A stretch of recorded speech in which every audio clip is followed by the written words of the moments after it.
love my JRPGs. So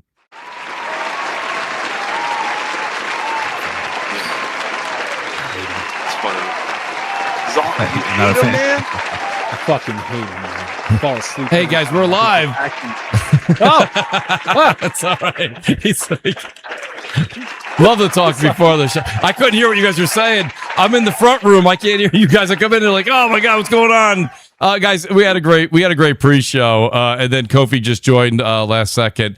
Great to have Kofi here with us, and what a great panel we have for you guys tonight. And I got to tell you, so please, guys, let me know if the audio's all right. YouTube was doing what YouTube does best. And what that is giving problems to a lot of the creators. Like, I really tried to get things set up even earlier today, and YouTube just would not, and I mean this wholeheartedly, it would not take the criteria. You know, you upload everything in there before the show, and you say this and that, and you're like, okay, and this is when the stream will go live, and it just kind of spun, and nothing happened. So it took about a good 40 minutes for me to get this even put together. I want to thank this great panel that's with us. And we got more people joining us as the hour goes on and more joining us as the second hour continues.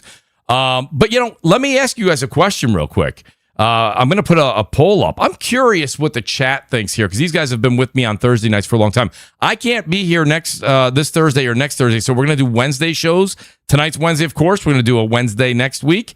I'm curious, do you guys like Wednesday shows? I'm going to put a poll up. I'm curious to see what the audience thinks as more people shuffle in. Please do tweet it out and everybody know that we are live here on a Wednesday night. We don't usually do this. We're usually live on Thursdays. We've been doing that for quite some time. And Thursdays have been very, very good. I'm okay keeping Thursdays. I was just curious what you guys thought. But it sounds like everybody seems to be all right. Because if they couldn't hear me by now, I would have heard no sound, Mooch, no sound. So we'll see what's going on one way or the other. Guys, fantastic show. Lot to talk about. A lot going on. We've got games that are releasing. We've got news that comes out. We've got a lot going on with Xbox. As you guys know what's going on with PlayStation. And even a little bit of news about Valve and what happened with Steam Machine this past week. Nothing really urgent, but it is something that should be addressed and discussed for all you Steam Machine owners out there. Great to see everybody in the chat. Please do, again, tweet it out. Let everybody know that we're live here on a Wednesday night. Guys, please consider hitting that like button too often and many times if you can. I don't care if YouTube lets you do it once. Just keep clicking on it. It makes me feel better.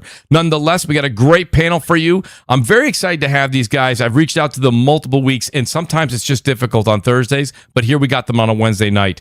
We've got the great Jay Barry, everybody. Jay, we have known each other for so damn long, and we said we are going to have that drink one day, and I don't care if we're doing YouTube anymore or not. I'm meeting you for that drink, Jay. But great to have you on the show tonight, buddy. Lot to talk about. You've been active on X like crazy. You've been playing some of the new games. I got to get your take on it. Jay, how you doing this evening? yeah, I'm doing good, man. You know, pretty decent week, work wise, and I'm loving it gaming wise, man. So yeah, I'm having a lot of fun, playing some of the recent games that came out. And yeah, man, I'm here to talk about some games, man. It's been a long time since I sat down and actually talked on the internet about video games. So appreciate the invite, and yeah, we here, man. Hit the like button, share the stream out, get everybody in here. It's gonna be a good show, man. Let me tell you, Jay, you just made me feel real great, and at the same time, I was a little sad right there because I'm not gonna lie to you, me and I know at least half, if not all, my audience feels the same way. I gotta tell you, man, I miss What's Up PlayStation. If you and Persona ever get back together again and do that, you just let me know, and I will advertise the shit out of that show right here. I remember the very first episode, man. So good stuff. So good. What you mean, Mooch? You invited me on your show for my Gears of War take. Didn't you just tell me that like 2 minutes ago?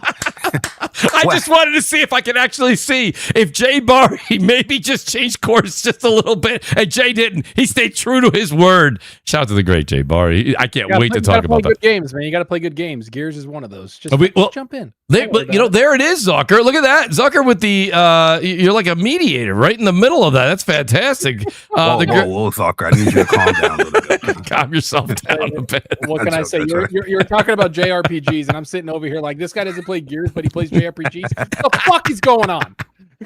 Oh man.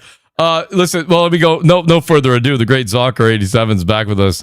Zocker, great to have you on the show, buddy. Listen, fantastic things you're doing on your channel as well. I see you also being very active in the last I think you've been acting nonstop on X, but the last 48 hours, you've hit the tweet button a couple of times, got people all riled up, which is great. Zucker, great to have you back on the show. How you doing this evening? Doing good, man. It's good to be here. It's always a fun time being on your show, Mooch, honestly. Just Thank going you. back and forth, different perspectives. It's been a lot of fun. And as for gaming this week, I'm sorry, but I don't see it on the topics. The goddamn Lord of the Rings War in the North Listen, dropping out of nowhere. My childhood in front of me. I was like, what the fuck? I know. You said I saw you on X say you're going to buy that right away. But I looked at some of the gameplay on that Zucker, and it did look a little dated. Oh, 100%. They didn't make it a remaster at all. They were like, we're just putting the game back out there, little quality of life upgrades, and it's 4K 60. Here you go. And I'm like, bet, thank you. Don't fuck it up like they did Halo. I'm fine with it. Let's move on. Looks dope, man. Yeah, that's great. Well, maybe you'll talk me into it by the end of the show, buddy. I'm always up for a title I didn't see coming. Launching. What was it? It was a stealth launch, was it not? Or drop? Literally yesterday. They were like, oh yeah, this is out by the way, and everybody's like, hold up, what? You fucking troll? What's going on? Get hacked? Yeah, listen, a good shadow drop is always welcome in the gaming community, Zucker. So that's great. We'll discuss that. Actually, if you want to bring it up at any point in time, please do. The great creative Kofi is with us too. Kofi, you know what's great about Kofi, if you guys don't know this, is Kofi he's I can tell that he's got to be some sort of a businessman. He says, Mooch, I'm going to be a little bit late, and then he shows up on time. I mean, I like that. We used to do that in the pizza business. Barry, you know about this in New York. We say 45 minutes to an hour. Then if we show up a half an hour, right, you're loving us. Kofi did the same thing. He said, your pizza will be there in an hour. He shows up right on time. Kofi, great to have you, buddy. How you doing tonight? I'm doing pretty good, man.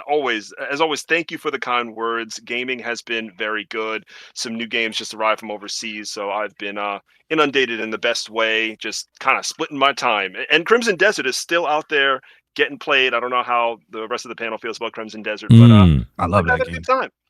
It's funny about that. I get a lot of shit, and luckily Wise is not on the show yet. Wise has told me I have to play that game. Jez, who's going to be joining us shortly, 7780, he says you have to play that game.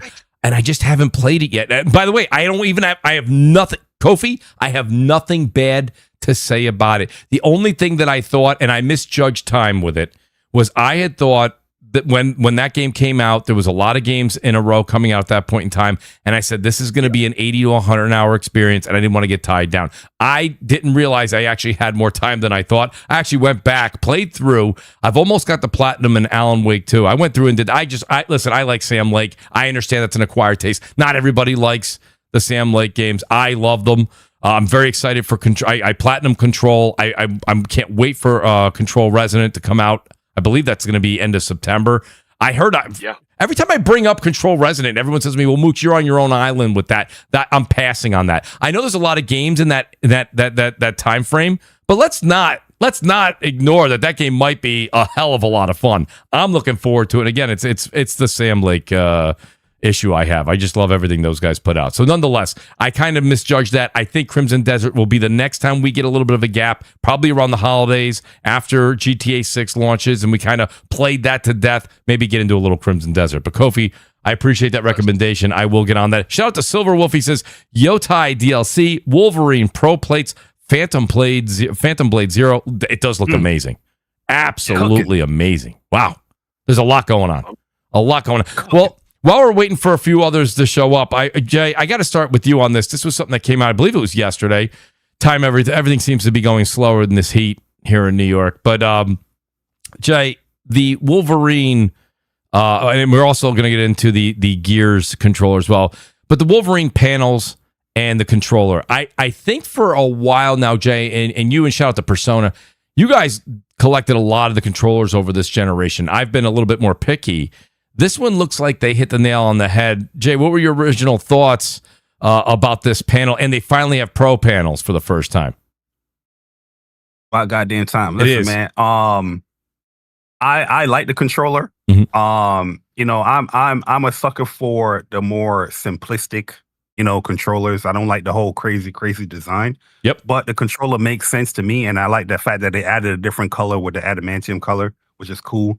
But the plates I think is amazing. I I caught a detail. I know it's a lot of people that have caught it as well, where the claw rips within the plates are like transparent. So I'm like, that's pretty cool, man. Yeah. It adds a little detail, adds a little pizzazz to it.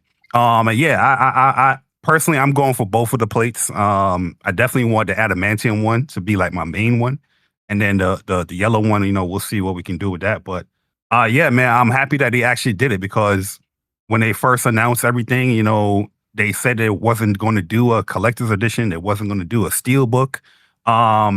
And they kept this one close to the chest. They didn't really say anything. And I definitely gave them the smoke of like, how you going to have a big game like Marvel's Wolverine come out? No collector's edition. No PlayStation 5 plates. No controller. Like it just feels like a dead launch to have such a big game like that and have nothing like cool to line up with itself with. Is pretty disappointing. But I'm happy that they actually do have something now. Hopefully they get a steelbook as well. But we'll see with that. But yeah, I'm pretty happy with how the rollout for Marvel's Wolverine has been, with the 2 little story trailers, and then now we getting like some actually accessories to go with it. So yeah, I'm pretty happy about it. Yeah, so you know what? I'm kind of glad you said that it's been a minute, and we were waiting on our our hands for this to come out, and like, there's no way you can have Wolverine, a game of this stature, not have plates, not have a controller, not have a celebration for it. It's a big game. But Zucker, I guess my question for you is, this generation overall, PlayStation did a few things, Xbox done a few things, but like we lost the spirit of that 360. We even said this back when the last generation came out, Xbox One and PS4. There wasn't a whole lot. There was the Spider-Man one for PlayStation. Xbox had a few as well. But like my point being is that now Gears has something. It looks like management over there is trying to rekindle that lost love with the console fans. I didn't see anything as far as a Gears console, but they're doing 2 controllers. One you can order, I think, through the Xbox custom program, and then you can also have one that they've already pre-made. What do you think, Zucker? Are we kind of going back to a little bit of TLC for the console fans? I would say that does Wolverine have a statue? Like any statue collector's edition? Because I would say I was a little impressed with, while Halo wasn't the greatest, they had a statue. The Gears of War statue is dope. That collector's, I bought that for the statue. Like, I just think it looks awesome. Mm-hmm. So in my head, I'm like, where's the Wolverine one? Like, where's that one at? Like, I guess they brought out this stuff. No, they didn't do that. They didn't do any of that. Like you were saying, that steelbook. But to me, it's that statue. Like, I would have bought that instantly because I'm a massive comic book fan. Yep. And this whole Wolverine thing, I actually feel fucking bad for them.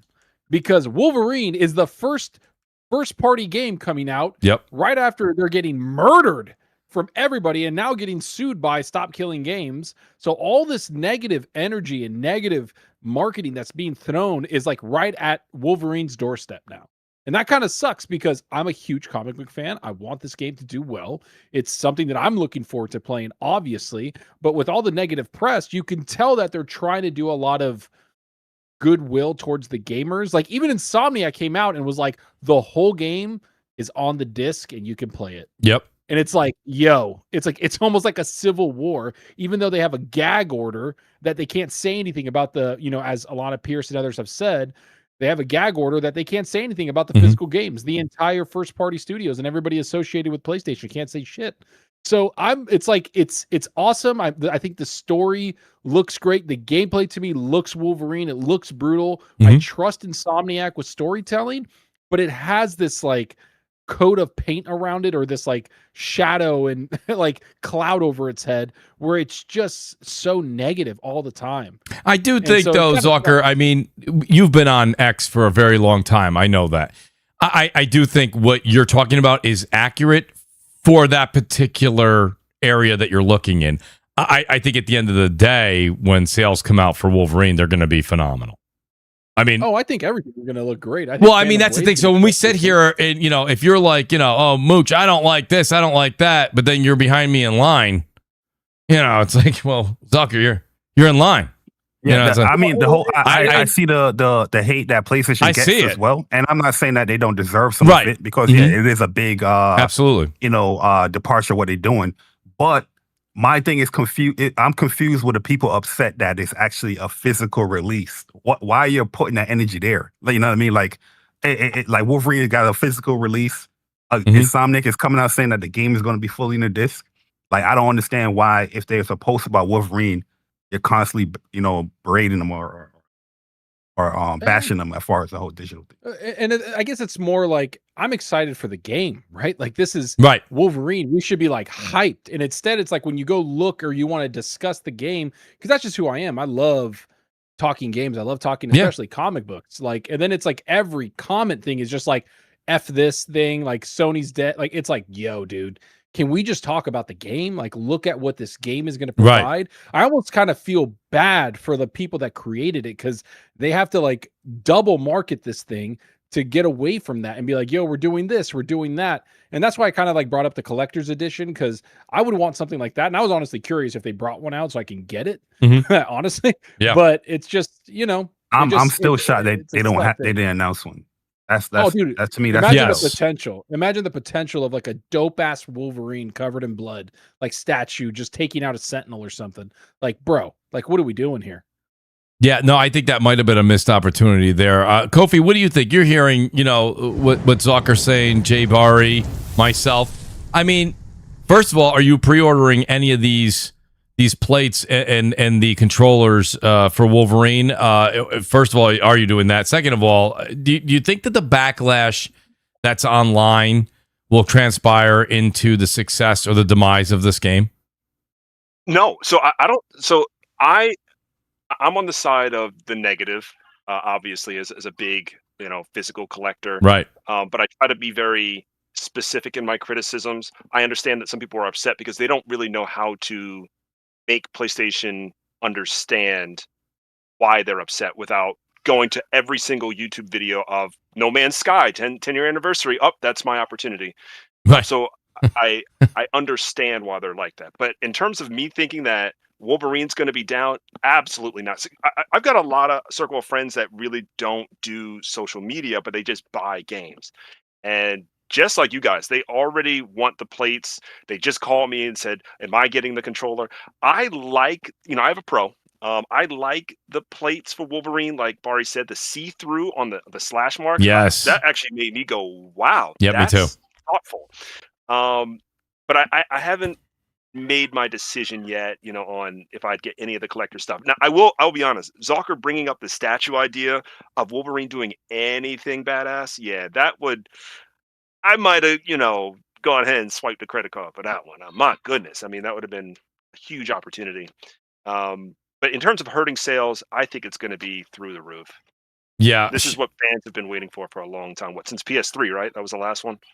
Yeah, shout out to Eric, the producer. He says, Mooch, the collector's editions don't sell. He says the past ones are still on PlayStation Direct. So Eric, the producer, doing a little bit of groundwork there. He's saying they don't sell. I think it would have sold, though, Eric. I think it would have done that is true. Very like well. Collector's editions, I've been noticing as well, it hasn't been like selling out like in the past. But there's a big reason why. It's because, they don't. Some of the PlayStation ones, they're not including like a steel book. And they don't include like the physical disc anymore. So a lot of people is just like opting out. Like, okay, you don't have the disc. I'm not going to get the collector's edition. Yeah, and you guys will believe I am getting the disc. Oh, absolutely, Kofi. I'm sure you are. Now, so that's the thing. So, but Zucker, let me ask you a question, Zucker, because you've been on the show plenty of times. You've mentioned this. You play on everything, but you do play a lot of PC gaming. And, shout out to Babor. Babor's here. Thank you for the super chat. I appreciate that. He says, why unnecessary PlayStation gets hate, but Steam gets praise? And shout out to Death Singer. He's not here tonight. He can't make it. Hopefully we get him back in a few weeks. I think when it comes down to it, you have a situation here where it's like that's where this gravitational pull is going.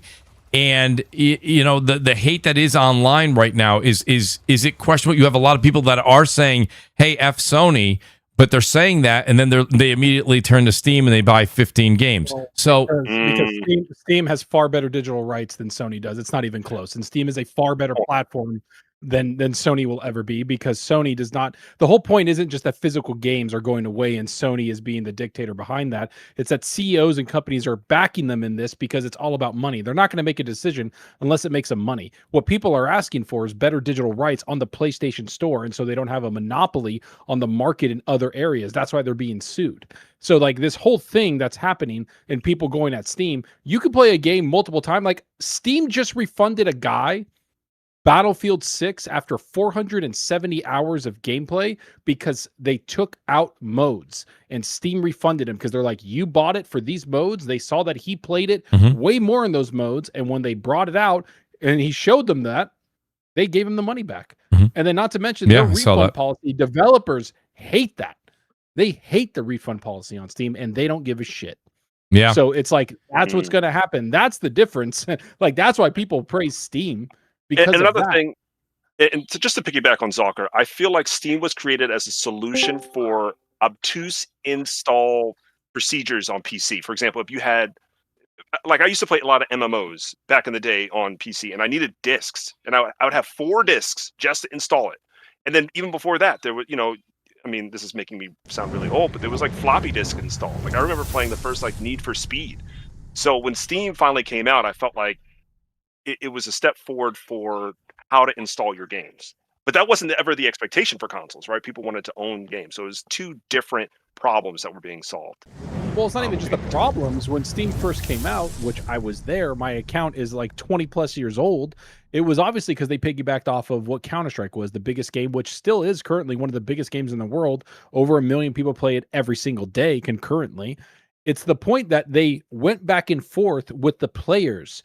Like, the Steam became better. People hated it. And then they went back and forth for years, not like a month, like multiple years, like a decade before they were like, this is good. And gamers, and they started listening to it. Like Gabe Newell have said, I'm making things for the customer, which is the gamer. And you're seeing Sony making decisions, not for the gamer, but for their stakeholders. And they're forgetting about the real stakeholders, which is us, the people that have made their platform what the fuck it is. I hear you, but the thing is, so shout out to Eric, the producer, and I don't have the fact in front of me. I haven't seen it. Eric, maybe you can send me an article from back in the day. He says, if games are sold at retail, codes, he's saying, can we stop the, I think he means the BS monopoly bullcrap. He says Steam was sued. That's why there's a good return policy. What I'm not even saying that Eric is right there. I don't have the article in front of me to show that that's what happened. But what I'm saying to you, Zucker, is a lot of people is missing, because the tweet that the article that PlayStation put out about the whole digital future in 2028. Yeah, people was just upset with that.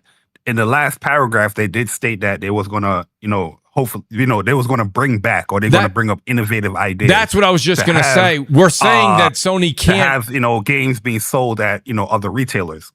Yes. The thing is, which I agree with a lot of people with. And my first statement when I saw the article was, doing a move like that, you can't just lay out, oh, we're gonna do this move and that's it. You gotta talk to people and break things down. That's right. And make your digital storefront, your digital rights management better. Overall. They don't talk to anybody. They don't talk to anybody. It's fucking Sony. They don't care. They don't talk to nothing. The CFO just came out and said it's not going to affect us in the future. It's like they don't care. Like, and buying stuff from other markets or whatever. Like you can't buy anything on CD keys. You could buy Xbox games on CD keys for cheaper. You could buy Steam games on CD keys for cheaper. You could buy them. The thing is with PlayStation, they announced it. They announced that information without having their ducks in a row. Like, as somebody that's all digital and I play primarily on PlayStation, I can tell you, there's things digitally they need to get better with or have in place to make people feel comfortable to go there. The one thing they took away was the whole rewards program. And then, a year and a half later, you announced you're going all digital, but you didn't announce your new rewards program that you said that was going to be implemented after they canceled Stars. So it's just like certain little confusions and things like that makes the news or the announcement even worse. But a lot of people do miss that detail that they are bringing back digital codes in other retailers like they had, PlayStation 3 or early PlayStation 4. People miss that detail. That's what I'm saying. So I agree, and I do feel your as a consumer, your anger, Zucker. I do. I think the thing is they just made the announcement in July. there's a tremendous amount of blowback here. I think that first thing that that one of the CEOs or CEOs had said, or CFOs said, basically something along the lines of, that won't affect us. I think they were talking about the actual physical disc market.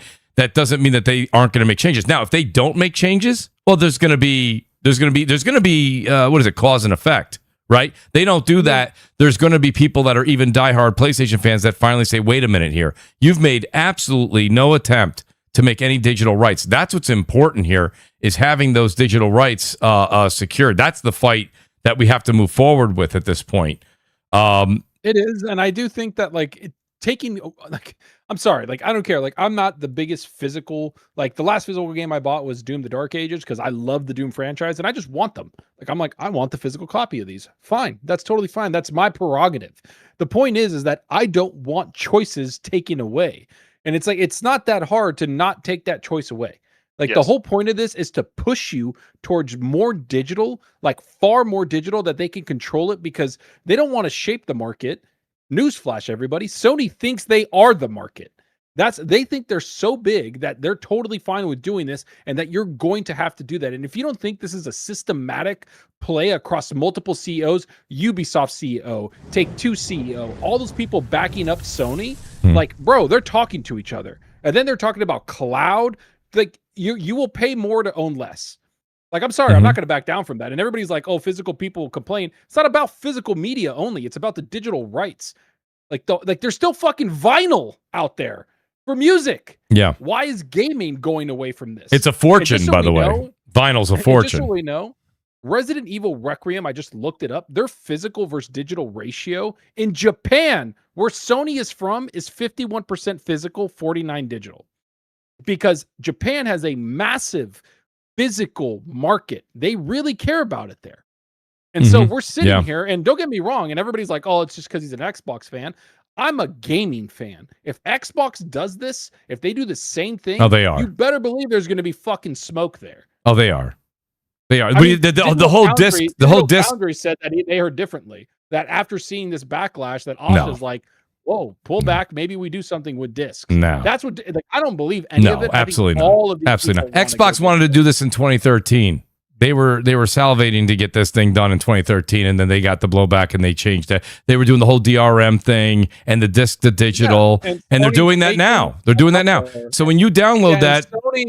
But when Sony fakely went out there and did that, this is how you borrow a game, and then Uno reverse punched themselves in the fucking throat and is doing it now. Yeah. Everybody's like, oh, it's okay now. It's like, no, dude. Fuck them. They're multi-billion-dollar company. I'm not going to. Oh, absolutely. Absolutely. Listen, I want them to reverse course. The thing is, I just don't think they're going to reverse course. I don't think so. So now you have to start fighting for digital rights, right? That's just where we are. Listen, the Xbox is one of the biggest publishers out there, Zucker. You just said it. You said Sony's talking to all these publishers and they're all agreed and this and that. Xbox is a publisher. Their games are on a lot of different platforms. They also are going for this. So I know Xbox is being quiet and they're not getting the wrath of it. But Xbox wanted this a long time ago, so I don't think you're going to get a fight from Xbox. I don't think so. I mean, I don't know. I mean, you never know. I don't think so either, but your digital purchase of Xbox goes a lot further with Play Anywhere, right? You're not stuck on a console. You could go anywhere you want with it. You can go to your PC and download it there. You go to your handheld and download it there. Sony is keeping you on one ecosystem on that console, and that's it. That's the difference. Yeah, Nintendo's doing the same. Nintendo's doing the same thing. Yeah, Nintendo's doing they have the cartridges or whatever the fuck they have. I honestly don't even own a Switch 2. But they're keeping you on. I expect they're keeping you on their platform. That's what I'm just. Yeah. Mm-hmm. Yeah. Welcome, Jez7780 to the show. Jez, you came in right through a great crossfire right there. Jez. Oh man, I just there's a lot going on. There's a lot happening, and there's nobody wrong here. I think the thing, the emphasis here now is this that. Where do we take the fight to? I mean, I know that they're getting sued. I don't know if the lawsuit will win, what that will turn things if it does. People are out there starting to fight for the digital rights. I do think PlayStation needs to be vocal. A few people here in the chat here, I'm just looking right now. It says, shout out to, is this I'm way behind already, my God. But Boar says, pardon me, not Danelle Brown says, half the people on X that are crying don't even game on PlayStation. You had a person that didn't even have a console. Last console was a 360. Shout out to Danelle Brown. Americo says, I don't collect controllers like that, but if the Wolverine controller power button sound goes, I don't know what that is. Insert take my money meme. Shout out to Brian East. Babor says, hey, panel member, the better platform is the one that gives me the best games. Steam is 20 years away from PlayStation when it comes to that. Babor says, we all know they'll talk more in summer of 27 PS6 talk. So Babor, I'm with you that more verbiage will come out. The thing is, I don't know if they can wait that long. I think that's the problem. Guy said that you can't wait that long. Better games than Steam. I think he's talking about their first party. Oh my God. I was about to say, I was like, hey, Zalker, stop being a fanboy, man. Stop Stop being a fanboy. No, that comment was a fanboy. That shit was a fanboy comment. No, you're fanboying out now. I'm fanboying out. I'm out here, buddy. It's what we do. Yo, I have a funny story about the whole digital thing. Listen, I'm with people that wants the physical media to stay, but there are people that are being very disingenuous when it comes to it. I seen somebody like this person. I just saw a random comment on a PlayStation tweet. And they were going that place. They was like, man, F you, no physical, no buy. And guess what the dude's Twitter handle name was? Digital for GTA. Life. It was like GTA excitement. It was the way. I'm like, yo, wait. So you're excited for an all digital game. Right. But you're out here on Wolverine's tweet saying, no diss, no buy. Right. I saw that too, Jay. Crazy shit. I saw that too. My bad. No. It's fine. Jez, what do you think about this? And Jay, I saw that same thing today. I know this shit wild. I tell you, it has been crazy. I feel like the physical battle has been getting screwed for a long time now. But the fact that Sony broke the ice and said gave a date and everything like that. They without the full picture, without the explanation as to why or what alternatives they're going to have and how they could also appease those that have collections and about the physical stuff. The fact that they didn't do that, that's why they're getting all this bullshit, because they delivered bullshit. They did not serve the full picture, and I feel that they basically just put that for some reason. I don't know. It wasn't like. I don't know why they decided to do it now, or just without the full story as to what the hell the PlayStation 6 is going to do. What is it going to support? Like if they're going to have a disc to digital or something like that, anything. There was nothing. It was just like, this is the way it is, and now we're moving forward. And then they were cold-hearted in that. First off, I don't even know. Sony has those. Dude, that panel looks like it's goddamn ripped out of the Hunger Games. I was waiting for that to come out there when they do those. I'm like, is this the city of the Hunger Games? Like, what the hell is this? Like, them just saying that stuff, like with that background, looked totally like it was wild. Like, it looked like Dune. It looked like Dune. I was like, Jesus Christ, what is this? It looked like they were. I saw somebody put a meme. This has been funny to me as a meme. They put Shinra behind them. I thought that was funny. But it's the thing is, this whole physical thing, I feel there has been a time where I think that they've been shafting physical media for the longest time. I know when we did it with digital, full packages, when you get those special editions, not giving you a physical game in there. Things like where it's even harder to buy these physical games at retail. They don't order as many and it's hard to find. And then getting the digital versions like earlier where physical has to wait for street dates and stuff like that. So like they've been doing more and more of this stuff to wean us off of physical. No more midnight launches, things like that.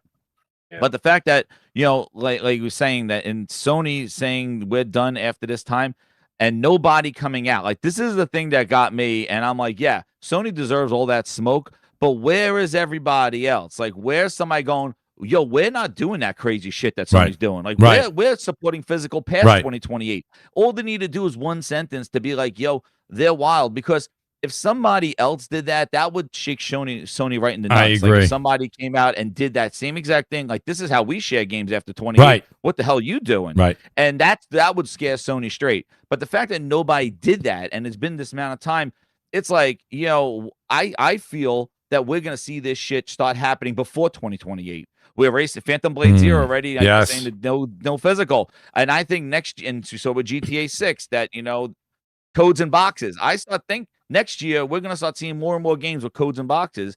And 2028 is going to be like, oh, it's just a matter of time when they just stop doing it. But I think next year is going to be a lot of publishers doing it because nobody has spoken up. And Yeah. I agree with the digital rights. I think a lot of them need to sort out how we do digital, how we share games. If there's any kind of digital trade-ins, I always was a proponent of digital trade-ins. Like, maybe I could relinquish my license and get some credit for the store or some whole shit like that.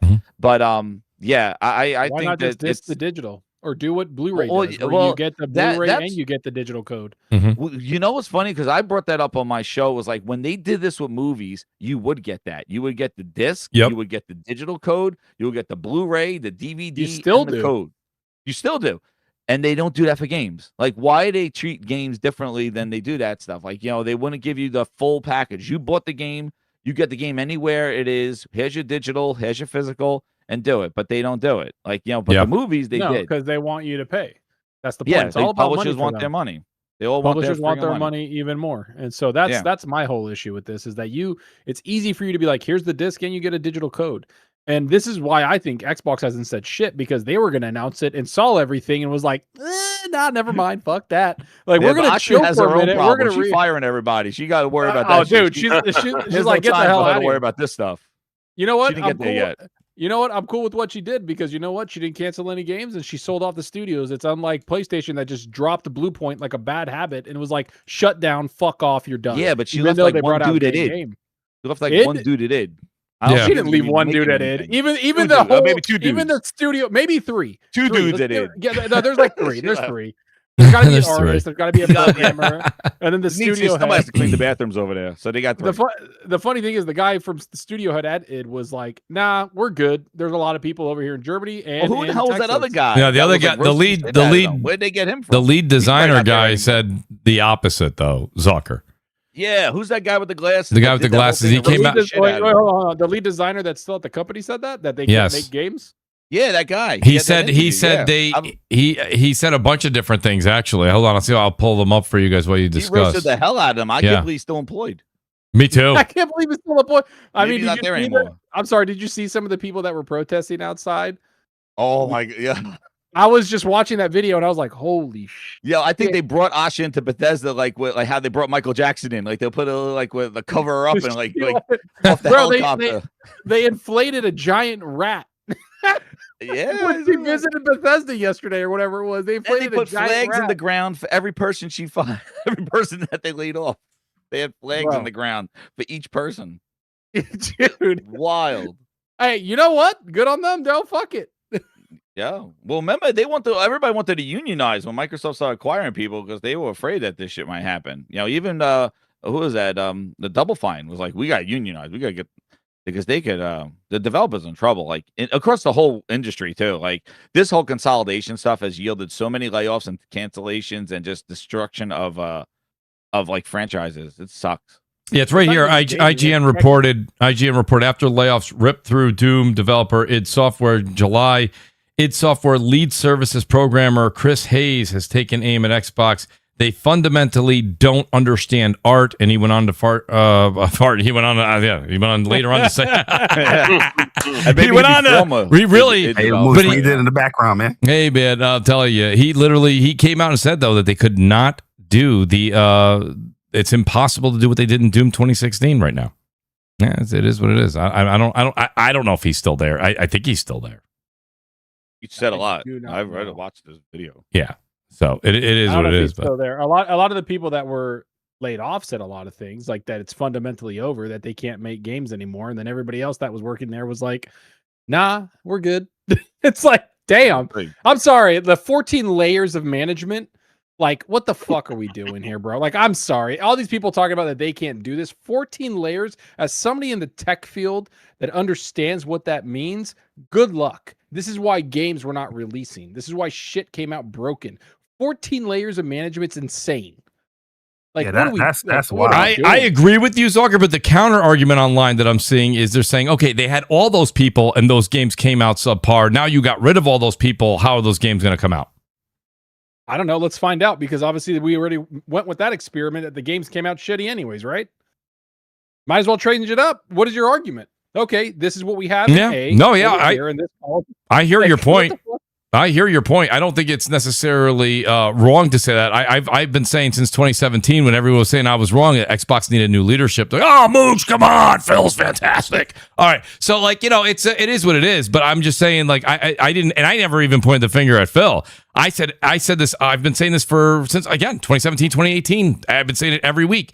I said you can't point the finger in an organization that big at one person. There's a lot of people that are to blame.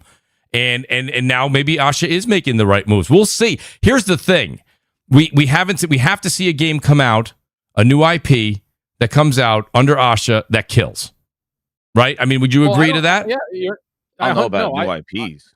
I mean, to be quite honest with you, I've already said that I don't trust Asha. I don't trust anyone there. I'm not sitting there going like Xbox is saved. I've always said you got to wait at least 2 years to just see what she's going to do. They're a big global organization. They're not going to, this showcase that just happened, they had games out there that they fucking sold. They're like, all right, now these are gone. Like, we're not doing it. Like, that was wild. Yeah, that's crazy. That was crazy. That showcase was an auction.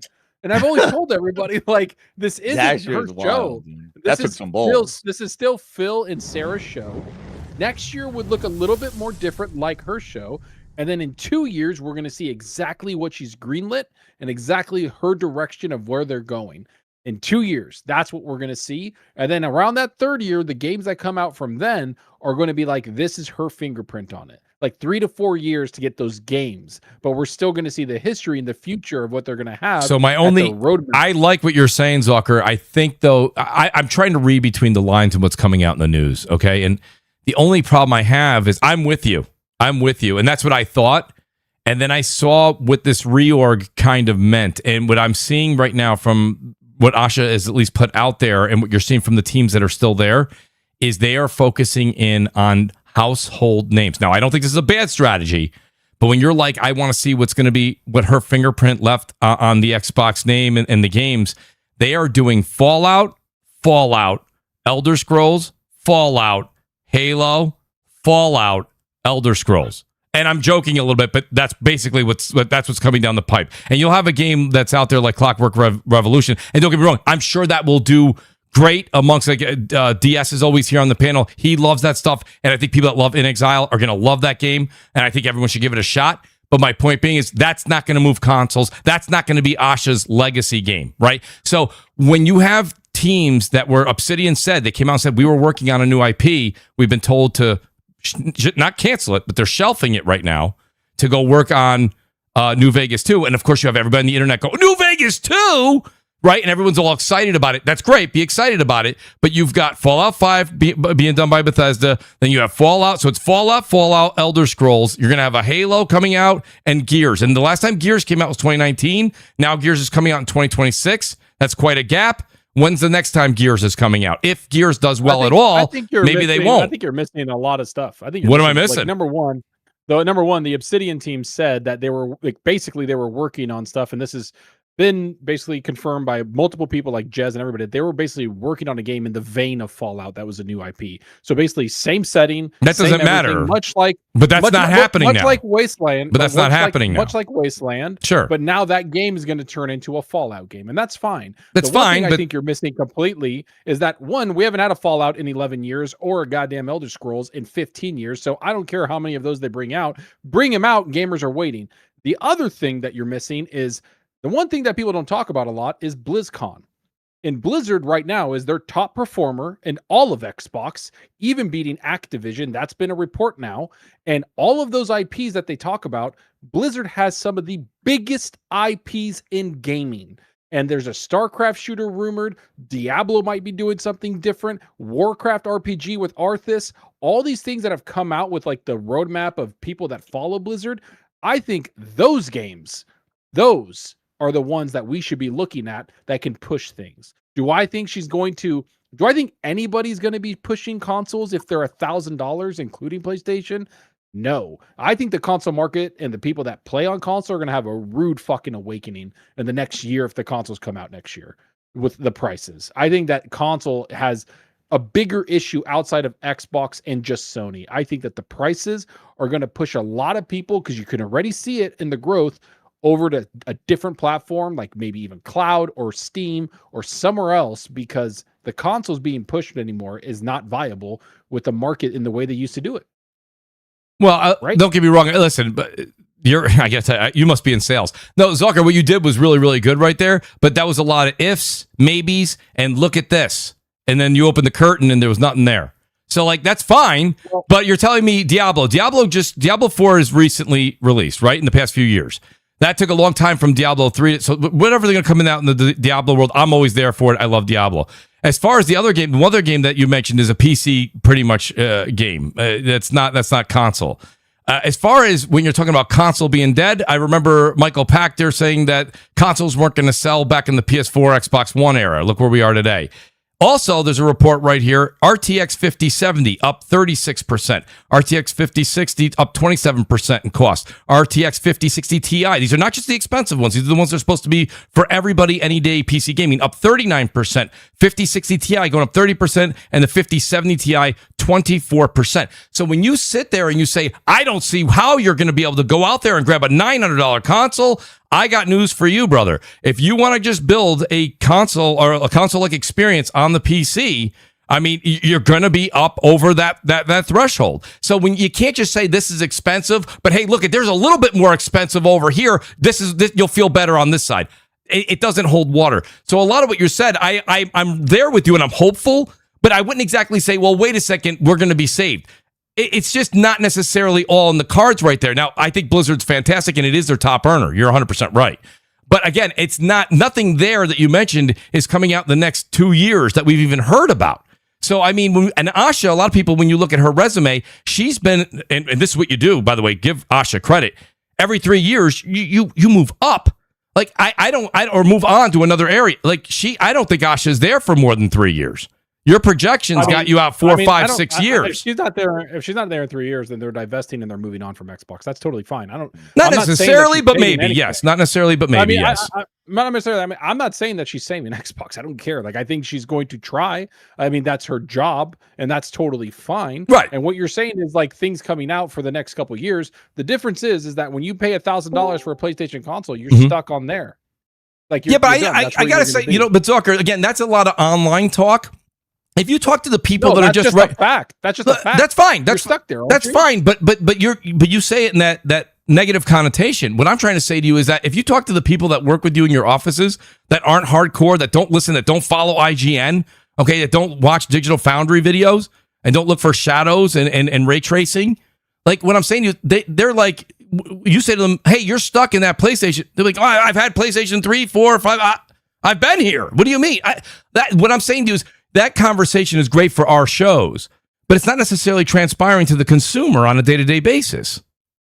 I mean, most of the people I know that are at work and people that I know that are casuals are actually on Steam and on Steam decks, and they don't care about performance at all. So they're on there playing games, and most of the people I know that are younger are actually on like shitty laptops playing Roblox and Minecraft that don't require anything. And it's like, yo, like this is what you play. I know people on 5090s playing Vampire Survivors. And I'm like, brother, what the fuck? What are you doing? You're not lying. You're not so lying. like, I'm just saying, like, I actually don't know a lot of people on the console, like just wholeheartedly. I don't. Like, it's actually been more of like the Roblox and the PC and stuff like that. And it's like, that's cool. That's what you want to do. That's totally fine. But I don't see that people jumping down $1,000 barrel of consoles.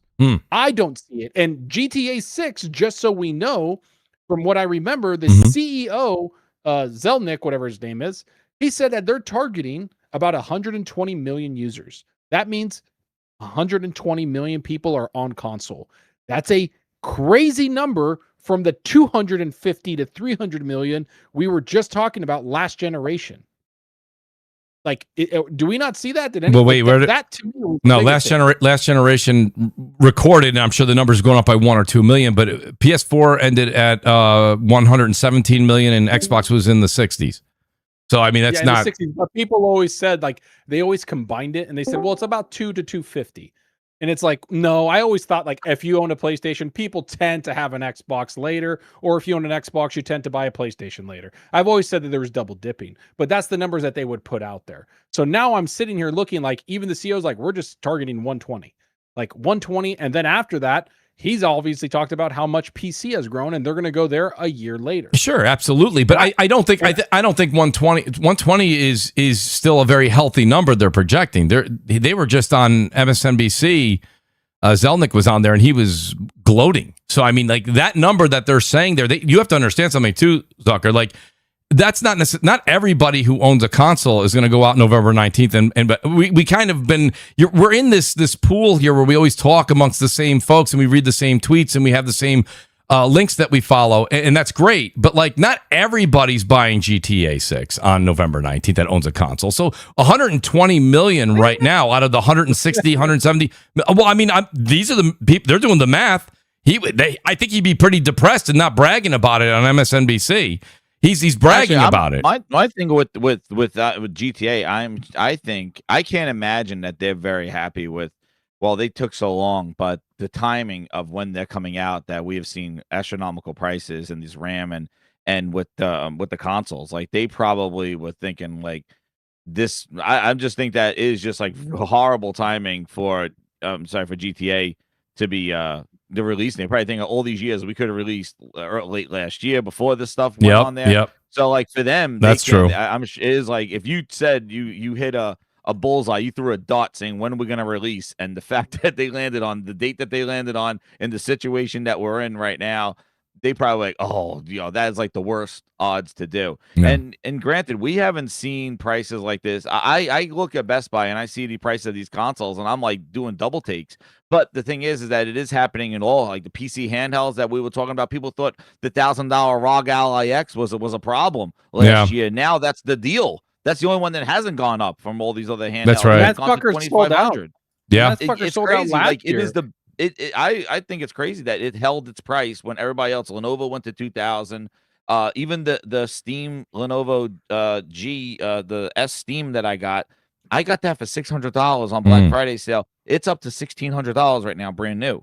Like it's crazy. It's like, nuts. It's like it's insane how people were giving us shit on the show for the PS5 Pro when it came out. It was $700. I traded in my PS5. I got it for $350 out the door. I know, what a deal, because now that thing's at $900. But yeah, like the thing is, like we're not in a pot now of saturation of consoles, and and how that impact is going to transcend over to the next generation when they start coming out these next consoles. And I think that they better have a really good sales pitch for whatever next hardware they need to do, because they're not going to get it with like your games look a little bit better. It's going to have to be some like eye-melting games or that's a good point, or whatever like that. That's a good point. The Steam machine sold out, like without a controller. Like that's fuck, crazy. But that's it's insane. insane. That's a thing too. You got to think like people that like if it's sold out, but that may not mean that it's selling. Like they may not make a lot of them. They didn't make a lot of them. They didn't make a lot of them. But and this is part of the. So selling out doesn't mean that. But 2 points. No. It's like 20,000. It's like 20,000 Steam machines. But then that argument can go to physical, right? They might be like Capcom says they sell out from physical, but maybe you only put 30,000 units out there. What if you put 100,000? How much does that skew from the digital versus physical then, right? Well, I agree on that. I think that, and also too, the availability of physical has definitely skewed. Like, these stores and stuff, their retail sections have dwindled. They used to be aisles long of stuff, and now we're just getting like little sections.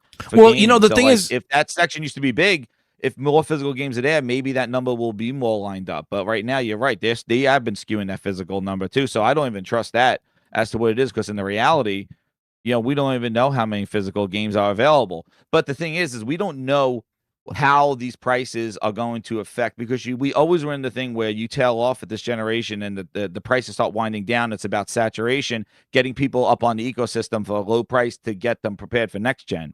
This is the first time we've seen where these prices have gone astronomical, and they're going to introduce new hardware, and it's going to be possibly even higher than that, because it can't be lower because they won't sell their old inventory. So it has to be higher than what we're seeing right now. So the thing about the Steam machine that's interesting, and it is something to kind of study right now. I think it being sold out, they've come out and said they didn't have a huge amount to sell. That's why there's 20,000 units. Right. So 20,000 units, and that's fine. Whatever. I'm not even going to pick on that at all. The fact that it's sold out is interesting. the lowest that you can get, the 512 gig, is 1,050, right? And it's weaker than the PS5. So my point being, and whatever, I know there's people who are going to pull up some specs and be like, no, look at this game, it does better. Great, that's fine. But overall, overall, and it doesn't come with a controller, and it doesn't come with a controller. So when we're sitting here again, it goes back to the conversation we were having a few minutes ago. And I'm not saying I'm right. I'm saying let's keep an open mind here that if you have something right now that's over $1,000 and is weaker than current consoles, and it's selling out, and people want it. Like, that tells you that maybe there is a market out there for a $900 console. And that's why when people keep saying, well, these consoles are going up and it's over. It is over. And I'm like, I'm not saying you're wrong. I'm saying pump the brakes. Pump the brakes. You got a situation here where this is, and the thing is a lot of people that are buying the Steam machine already have a capable PC. So it's one of those situations that's very interesting. It's hard to... I'm not saying hard, but it's getting more difficult to sell people to get into gaming because how these prices have increased so much. Like, the cheapest console right now is a Switch 2, and that's like 500 and change. That's still a lot considered. Yeah. And then the lower version for the Xbox and the PlayStation, you paying like 600. I mean, say somebody getting into gaming or want to buy a new console. None of you guys are realizing the rest of the economy around you. When it costs you $50,000 to buy a fucking truck that you used to get it for $23,000, yeah. On the price of eggs, a dozen eggs is That's damn dollars. That's right. When a gallon of milk is $6-7, then you put everything in perspective. Everyone can bitch and complain and moan and do whatever hooting and hollering that they want to do. Hell, the price of summer school has gone up. It used to be $150. Now the damn thing is $250. Yeah, it's ridiculous. Pay. Yeah, people pay, and that's what you don't understand. That's the thing. I just don't. Wise. I'm so glad you bring this up because nobody wants to say it because I think when you say it on X, everyone just you get a bunch of hate afterwards. But what you're saying is true. Everyone complains. It's not a one-to-one, Mooch, because at the end of the day, yes, a new car model will cost more than the older one. But as that car model gets older, it's not increasing in price. Correct. It's getting cheaper. Correct. In console gaming now, I think he's just talking about cost in general. But yes, they're getting more expensive. It's not a one-to-one. No. What you're talking about is the general price of things. When somebody goes out into the market and to look for a truck or whatever to work, I'm not talking about to go and show off. I'm just talking about just basically working. They were thinking that they're going to spend 25 and they're going to go to that lot and they're going to come out and say, okay, I'm going to be spending 50. They're going to go to the price of bread and they're going to think they're going to be paying $1.50 a loaf, but now they're paying $4 to $5. Everything goes up accordingly. People may get that sticker shock, but people will acclimate really quickly to the new normal. Now, gaming has always been a luxury thing, and we know this from day one. So, to say, okay, people are not going to do it when people have no other choice. Guess what? People are going to do it. Okay, it's not people are just not going to say, okay, I'm going to stop playing games. People are going to do it. They may not like when they do it, but they will do it. And it's not the fact that I'm trying to justify these prices. It's just the reality of the situation. Okay, everything is up. So if gaming goes up, it just seems par for the trend. So I mean, I don't know if people are going to just buy things. I mean, we've already seen it multiple times that sales of games have gone down. Like the actual sales, the numbers of people buying copies once they went to $70 has gone down.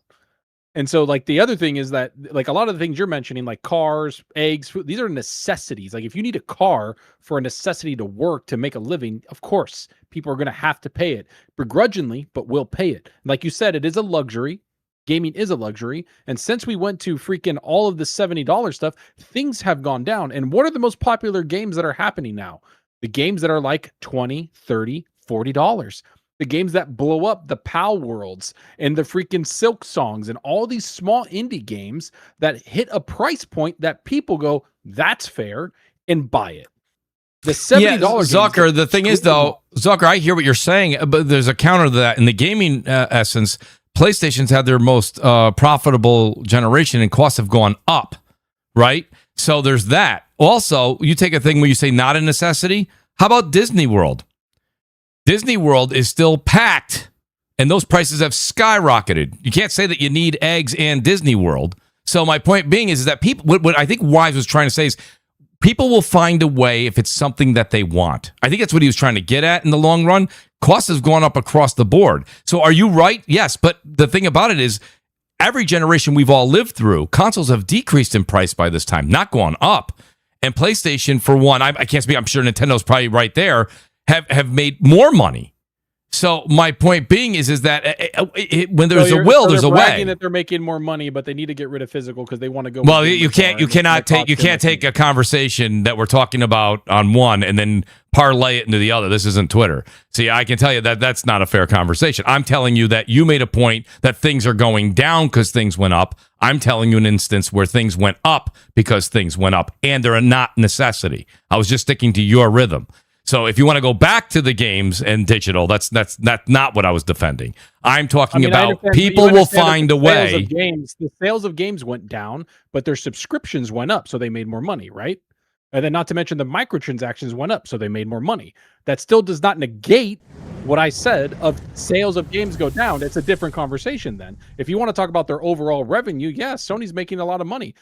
A lot of people are making money. All of gaming's making the most money. If you talk to every CEO, they're like, we're the best we've ever been. Mm-hmm. It's the best. Mm-hmm. We're making all this money, but we have layoffs.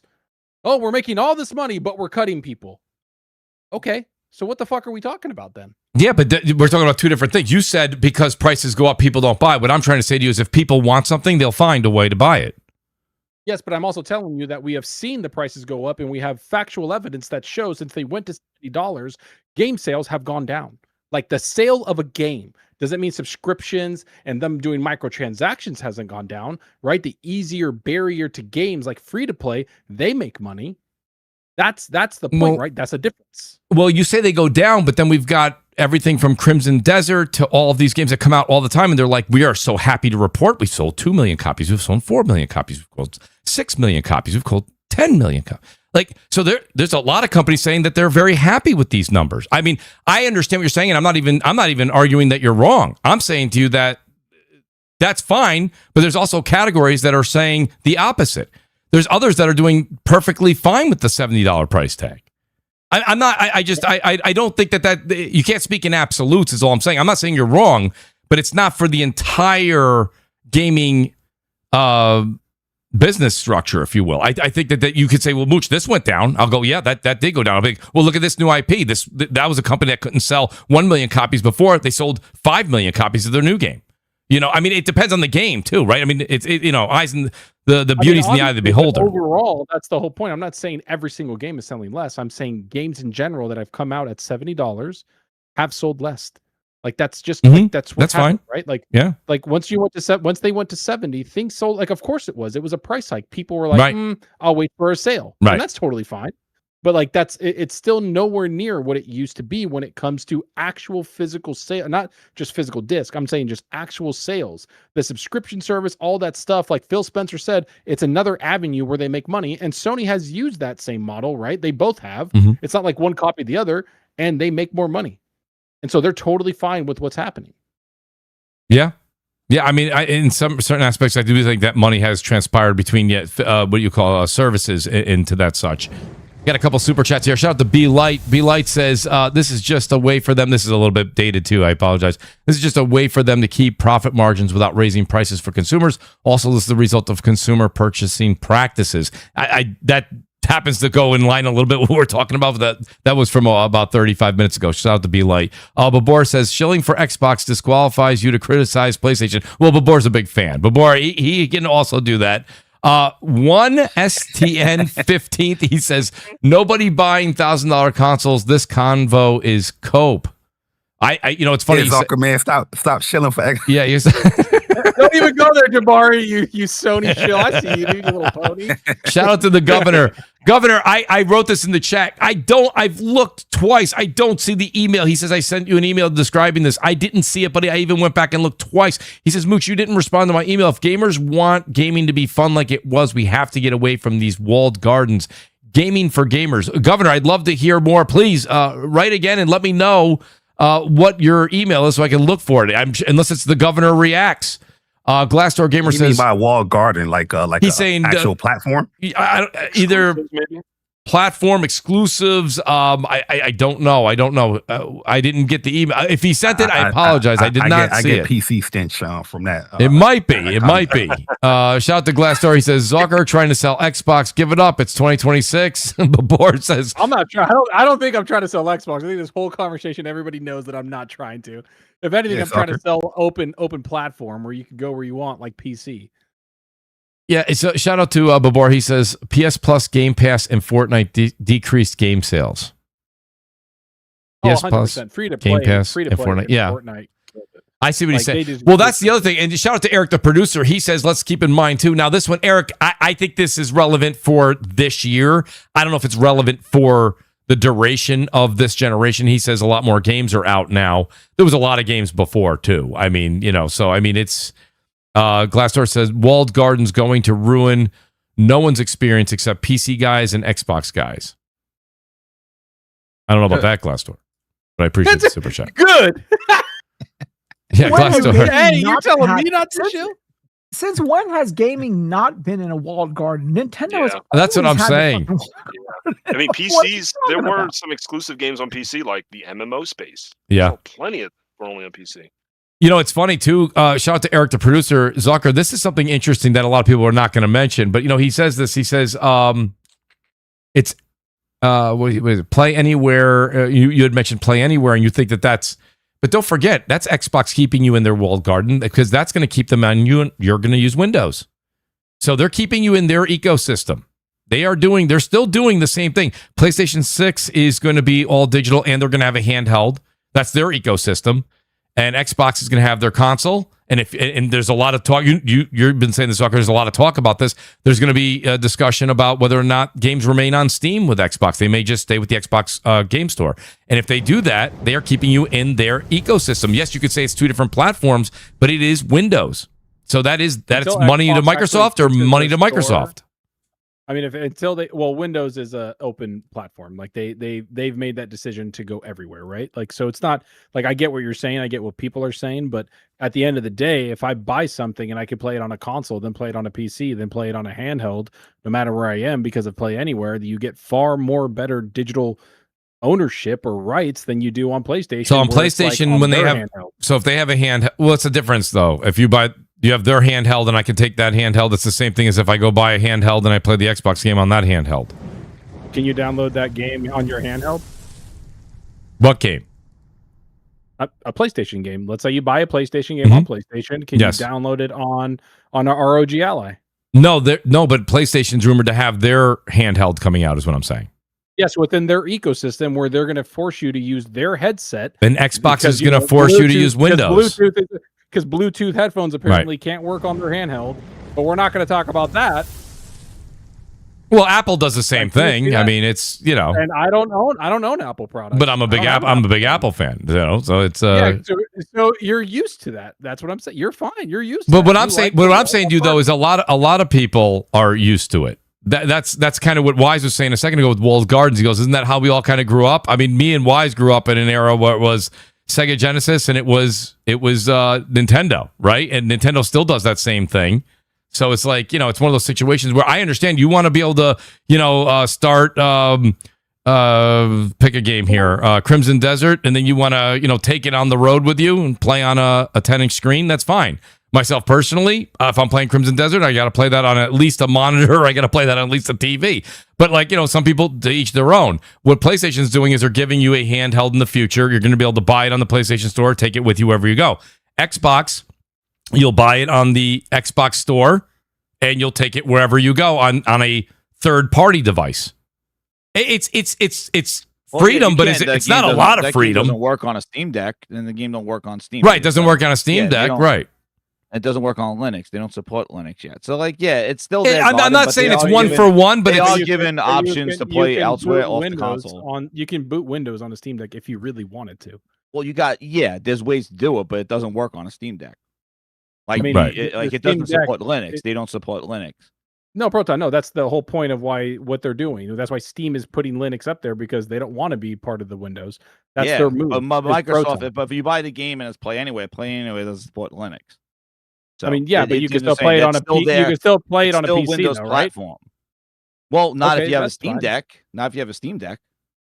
I mean, you have can still install you gotta go Windows get the on the Windows Steam Deck. license and put Windows on it. But it is just but you can't deny that it's still their walled garden, their platform, their Windows store. It's not, and if you buy a game I'm not saying that I'm not against you don't get it I'm not on against Steam. platforms. I'm not against platforms. Well, That's you're fine. just saying walled garden. It does allow them to play outside of it, which is great. Yeah, and I agree. And the same with the digital license gives you more flexibility when you buy it on Play Anywhere.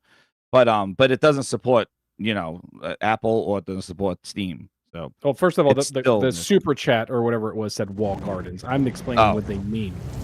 Yeah, but I mean, to be honest with you, Zucker, and again, I know that you can definitely put whatever you want on the Steam Deck, but the point of the matter is, a lot of people like myself, I've had a Steam Deck, and I haven't gone on and thrown Windows on it and done all this stuff in the background, and just drag this file and pick this up and go into desktop mode and then do this and download this file and move it over there, and if you do this, start all over again. I'm not doing that. I'm not doing that. Other people want to do it, that's fine. I'm not doing that. So to me, I buy a Steam Deck, I am in Steam's I'm in their world. I bought a Steam game. I'm playing the game on Steam, and then I take the Steam Deck and I play the game on Steam Deck. That's how I play. When I buy the game on PlayStation, I then have the PlayStation handheld. I play it on my handheld. You know what I mean? It's like that's me. That's the type of gamer I am. There's definitely people that do what you're doing, Zucker. But what I'm saying is, you can't really say one is completely the devil when the other one is saying, "Hey, stay on Windows. Stay on Windows." That's us. That's their world. I would love to have my Game Pass on my Steam Deck, because I really like that Legion Go OS. So, I would love to use that without using Windows. Just give me the games without Windows, because that's why I got rid of all my other Windows handhelds, because I could not. That Windows was sucked on a handheld. So that's why I went with the Steam OS. And it's so much better with the sleep states and everything like that. So it'd be nice to get Game Pass Steam OS is banger on there. So, oh my God, it's crazy. Eric, the producer. What's crazy is I had the Steam Deck. I left the Steam Deck and went through all the Allies, the Legion Go, the MSI Claw, and then I picked up that Legion Go with Steam, and I couldn't believe, I was like, holy crap. So I sold my MSI Claw. I was like, I have to go back to this thing, because this is incredible. How, especially the great thing for the Steam OS, the Steam Deck and the Steam OS is the sleep state. You just pause that game and it just stays like that, and you could come back days later. Yes, and you're just in the middle of that is impressive. Which is, they got to get that working on Windows. The Steam Deck just turning it off right in the middle of the game. It's incredible. Yeah, it's very good. Since I have a kid, I'm just like, just turn that bitch off, and then come back 3 hours later, I'm like right where I left off. Exactly. When I did that with Windows, it'll boot it up and it'll have Windows updates, or it'll oh my goodness. I was like, no. The ROG Ally setup at the beginning, I have one, was I'm an engineer, so I was like, oh man. I was just sitting there going, this is terrible user experience. People are gonna be fucking pissed. And so I'm a Windows 11 user in general. Just overall, on my PC, I game on Linux. But now that you guys are bringing up that Steam Deck does not allow you to do that with the Xbox ecosystem, that's kind of Yeah, well, because what I was trying to do to get the Xbox stuff was put on Xbox the cloud, right? To try out the free versions, like the streaming and stuff like that, the cloud. And for some reason, I was trying to install Edge on Steam, on the Steam Deck on Linux, because you got to go through Edge in order to get to play that Xbox, to get the cloud to work on the Steam Deck. So I was doing a tutorial on how to get that, because it wasn't natively downloading from the Linux store. And that was a project, trying to get that to go, where I just used NVIDIA, because NVIDIA actually created a native app for Steam, and you could just use NVIDIA GeForce Now. And that kind of way to go that way to get some of the Xbox stuff and the and other games that don't run, and that sucks too, like Fortnite and stuff like that don't play on Steam Deck because of so anti-cheat and stuff. So just real quick, first of all, welcome B Money to the show. B, welcome to the show, buddy. We're talking. Well, we've kind of been all over the place. We're talking about everything from the digital rights stuff with Sony, and now we've gotten into just kind of the different ecosystems and how next generation may actually play out with expensive consoles, what's going on with expensive graphic cards, and what the options are for gamers. The one thing that Eric, the producer, wanted to just chime in on this one topic. He said, there's a new app on Steam Deck that allows you to stream PlayStation Plus premium games if you have premium. Shuhei is using it. It's called Asobi Remote Play. So there you go. You can play you have to have, that's an expensive way to do it. But yeah, if you wanted to, you can play PlayStation games on your Steam Deck, apparently. Shout out to Eric, the producer. I did see that news break. B, where are you on all of this? Would you say they're going to take it down? Yeah, I think so. I would think they're going to take it down too. Sony?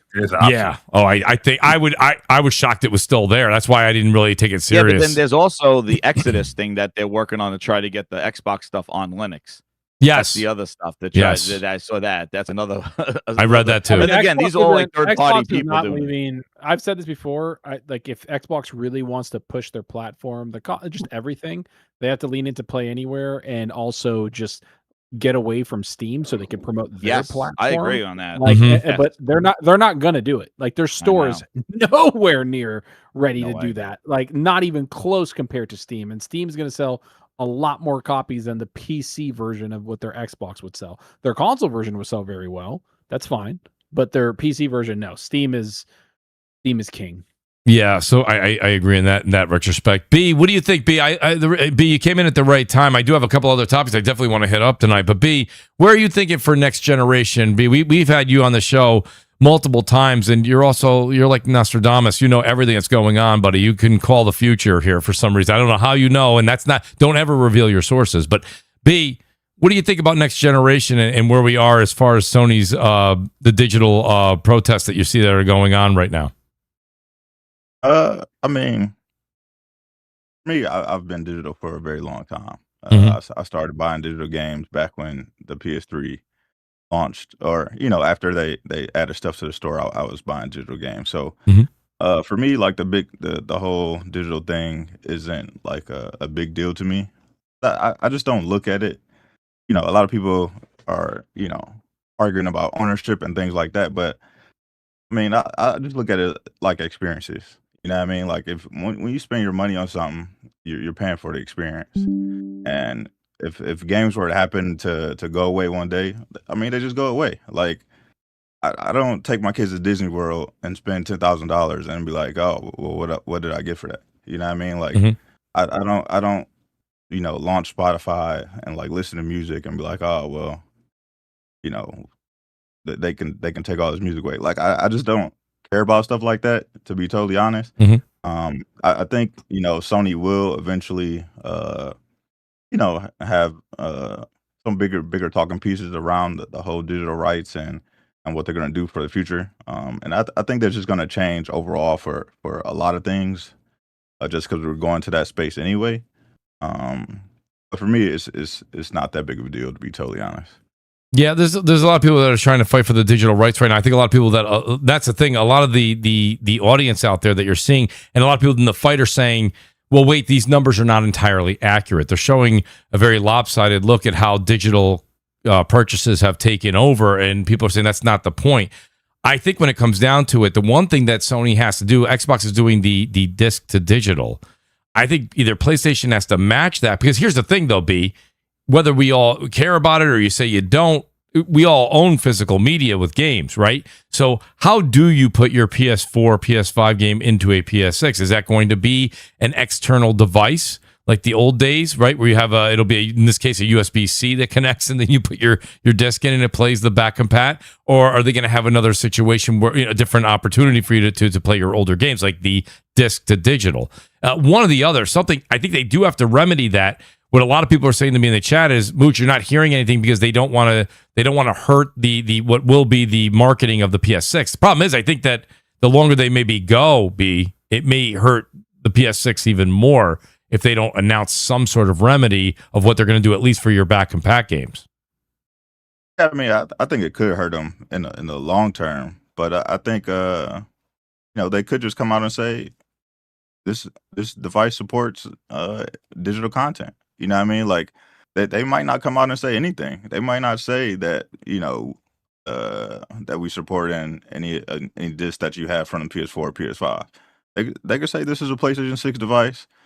If you have digital content, it can be found here. And that might just be that. You know what I mean? Like, oh, you're saying to go back to the old school? I mean, that is a very dangerous way to go. I mean, it's dangerous. It is dangerous, but you also have to think like everybody else is going to be doing the same thing. So unless if you're okay with starting over your whole gaming library, then that's fine. They can be okay with you walking away. But Sony has never sold under 80 million consoles. So it's not like, they always hover around there. The last few generations they've plus that by 20 million or so. So they can take it on the chin if that's the way that they want to approach it. But they, like you said, they could also offer some digital. They can do some things to kind of remedy that. But just based on their current behavior, why would anybody expect that?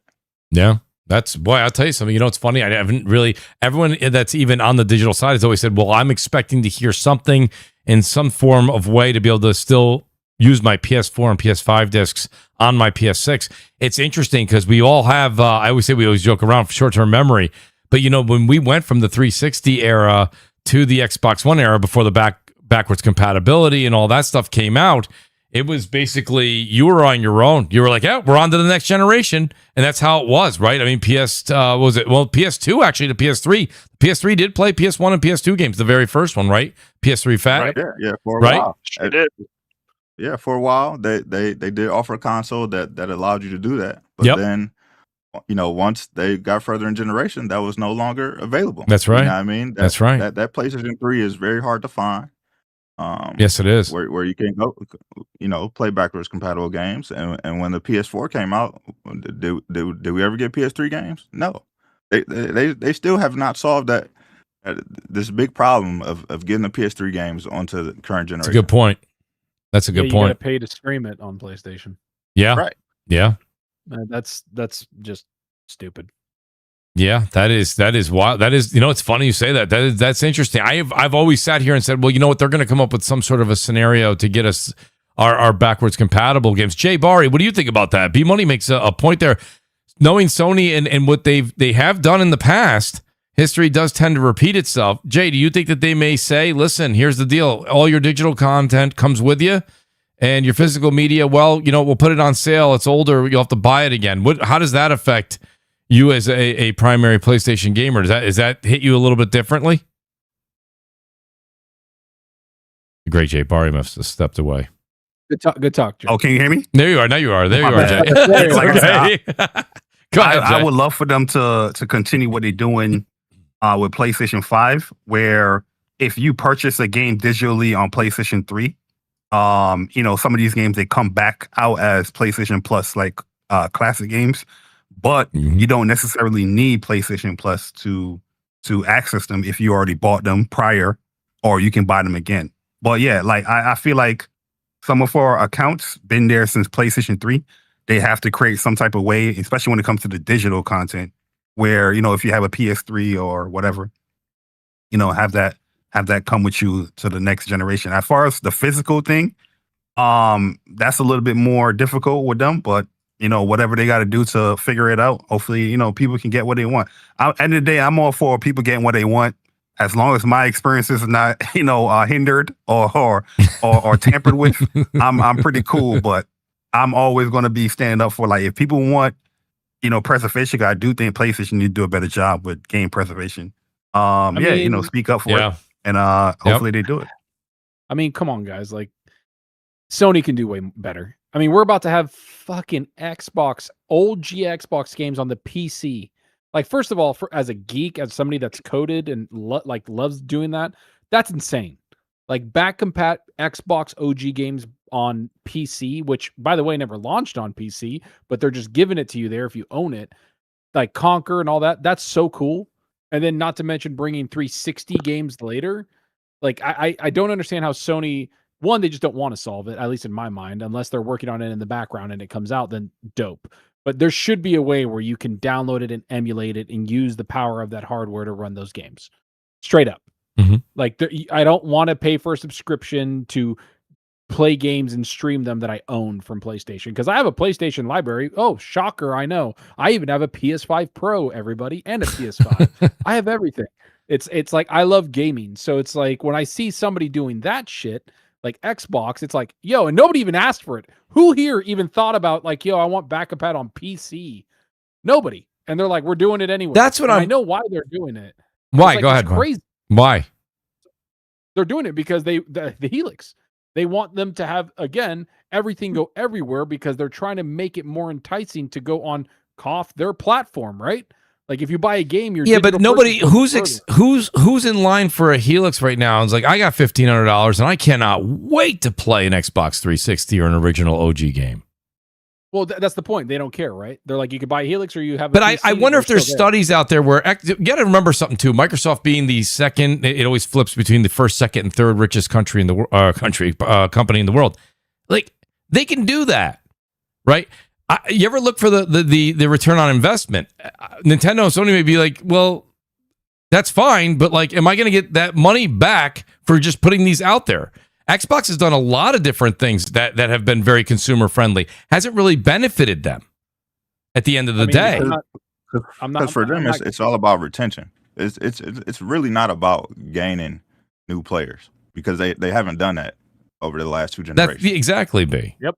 You know, that's the thing. I agree with you, but I'm not pocket checking them. I don't give a shit. Oh no, I'm not. I don't care about their money either. No, I don't care about their money. But I'm saying you're asking why is it that one company's not doing it and the other? One's a $1 trillion company, one's a $1 billion company, and not even high billions. Like it's like they're not even in the same hemisphere. So I mean, it's software development. Like the team that made the back compat emulation was like 4 people or like 5 people at Xbox. Are you telling me Sony doesn't have 4 or 5 people? I'm sure they have 10 people, but you know they're having a hard time putting this whatever's going on with that cell processor. They can't seem to figure that out because I think they would have done it by now.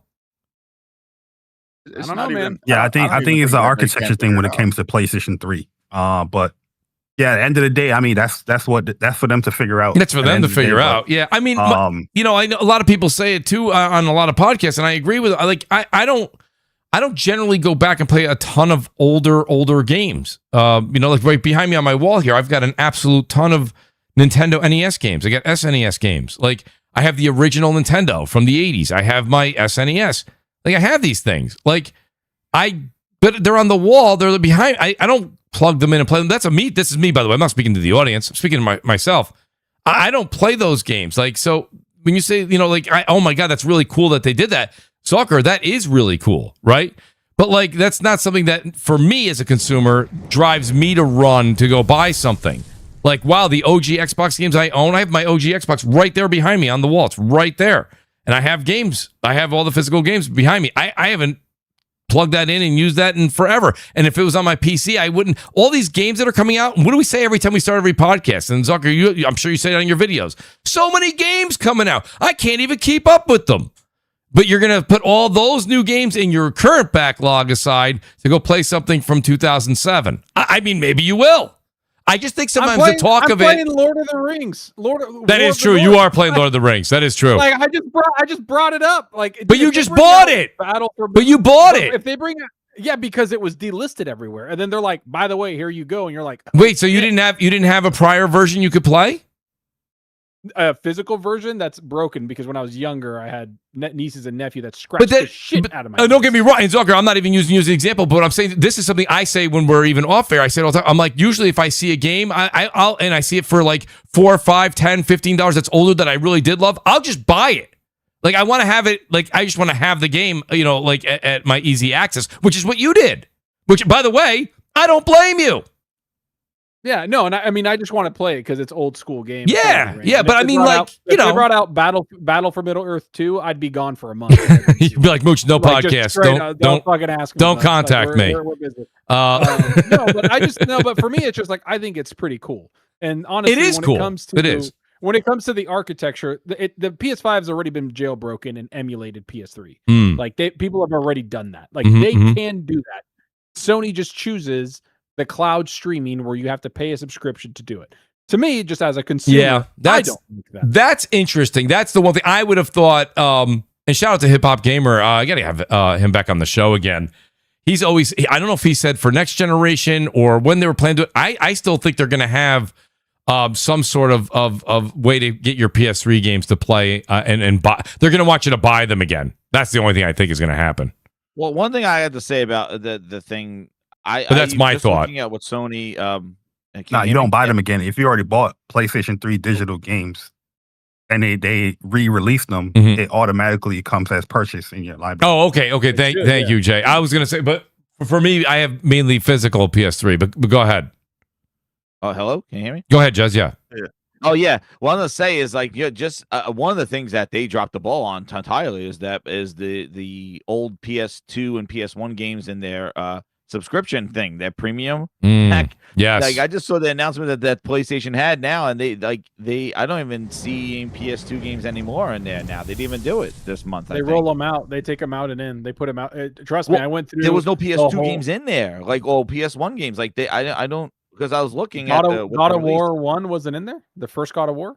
No. What did they announce this today? They announced today because they said Helldivers 2 was in there, and I was looking at the PlayStation Plus. Maybe I missed it, but like you have to like go all the way down to the bottom to find out what kind of retro games they're putting in there. Oh, you're saying added for the month. I get you. Yes. I get you. Today they just announced one, and I was looking, and I couldn't find one of those. And they completely.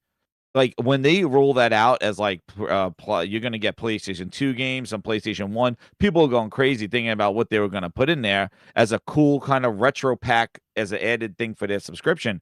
But they have dropped the ball on that thing and done less and less of those retro games and really never built a huge library there, which that would have been ways of doing digital preservation of these games that we can't play anymore.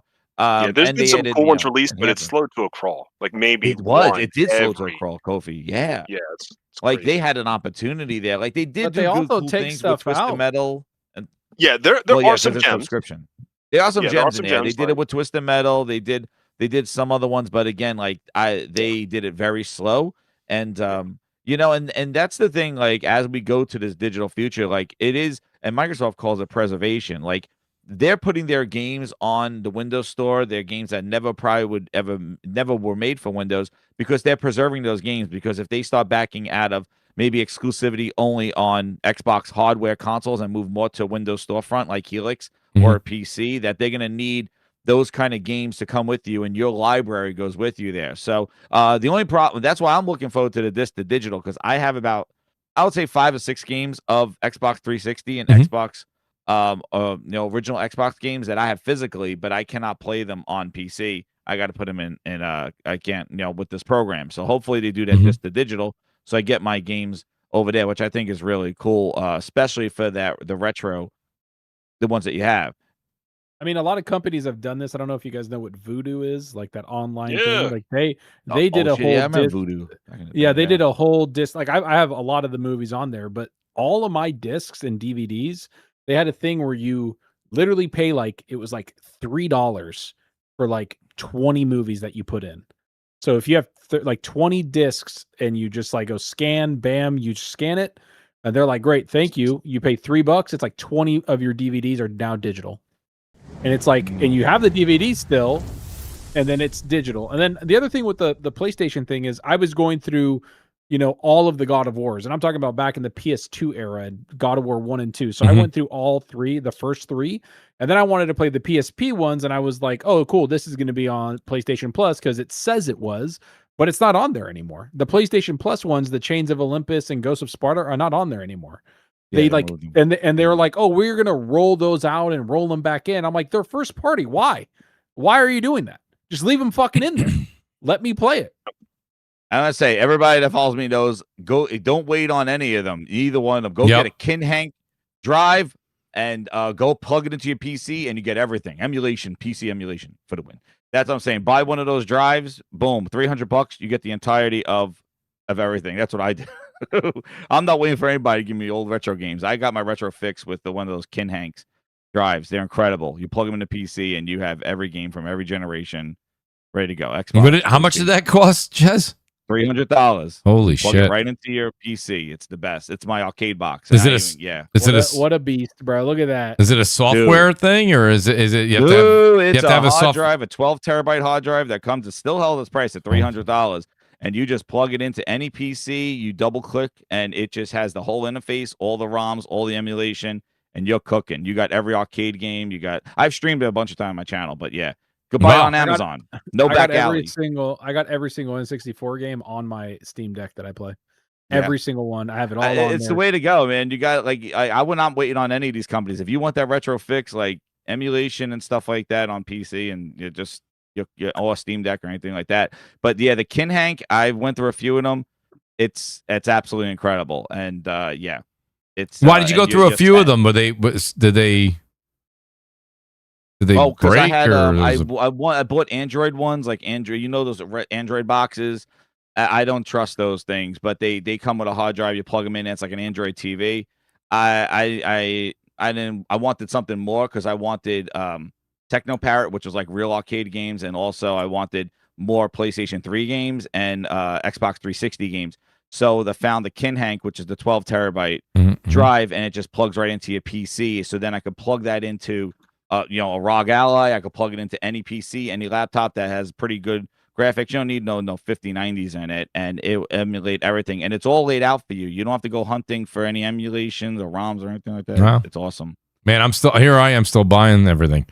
So I guess I'm that's your retro fix, because I'm not waiting for them to make the game that I want. Like, I'm just gonna. I don't know. I think it's I think age plays a role too, Jess, because the funny part about it is, like, I'm at a point right now where, like, I love the games that are coming out. I've always gotten excited for new console generations, just new generations, period, right? So, like, there's so many games coming out and this and that, and I've been playing games for longer probably than a lot of people, and I gotta tell you, I look forward to what's new. I mean, that doesn't mean I'm here for preservation and things like that, but I mean, at the same time, like, with the time you have that is so precious these days, you have a family, you have this and that going, you have work, you have blah, blah, blah.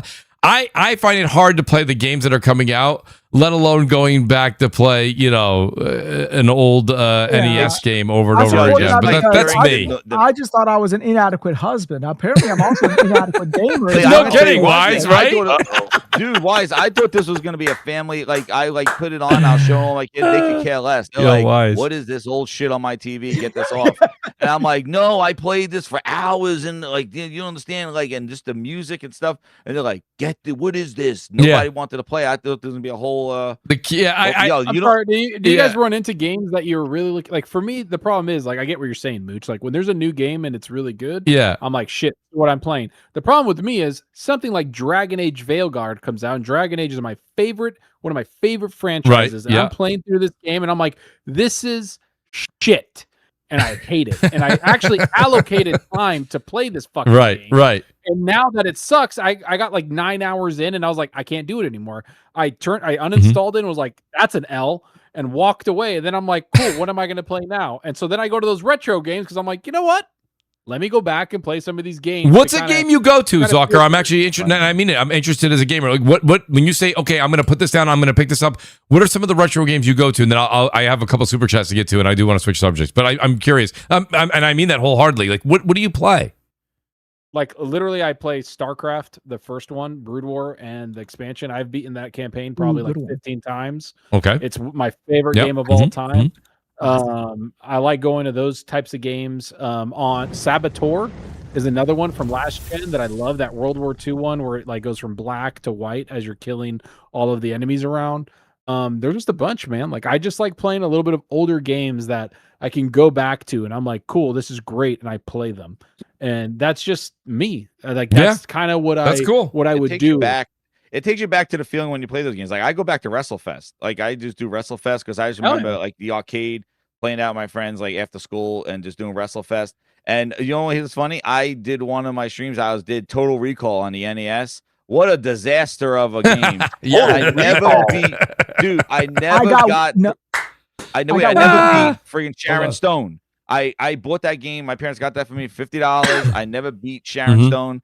And 40 years later, I got out of Sharon Stone and Rick didn't get me. I couldn't believe it. I was like, I beat this level. I got one better for all of y'all. And what do you got? Parents are watching. You can take this to the bank as well. So when my kids were going through the rebellious teenage phases and shit, right? So they get into trouble and they're too old to get spanked and everything. And they're like, well, I'm too old to be grounded. Is there anything else I could do? Is there another option? I said, yeah, you could beat a video game. And they're like, really? I said, yeah, you could beat a video game and I won't ground you.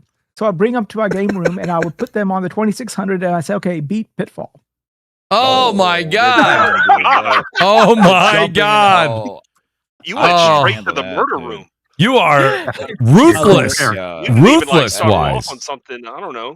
You didn't let them catch these hands. You caught drama. Dude. Like, Jesus. Pitfall, my Dude. God. Yo, that is great. Alone drive me crazy. No, I appreciate that flashback with those games. That's fantastic. That is awesome. Shout out to the I think the governor reacts. He says, I dropped my email in the chat. Can't find your email. How does the panel think about this I don't know if you nostalgic software platform with dedicated hardware? Governor, we love it. Okay, he's always saying that to me. He's like this. Shout out to Babor. He says, I read Babor's. Silver Wolf says, open gardens get pissed on by the neighbor's dog. Oh, Silver Wolf. Mariko says, why do people care about PlayStation's walled gardens that much? Nobody wants Mario on PC. Well, the thing is, though, America, a lot of people probably emulate Mario on PC. I think that's probably one of the bigger things a lot that of people were emulating Zelda. And just so you know, Yeah. the last retro game Mooch I was playing was Dante's Inferno on the 360. Oh, that was Okay. such a good game. Holy crap. Tell me love about that dude, game. thank Man. you. I love That game was so good.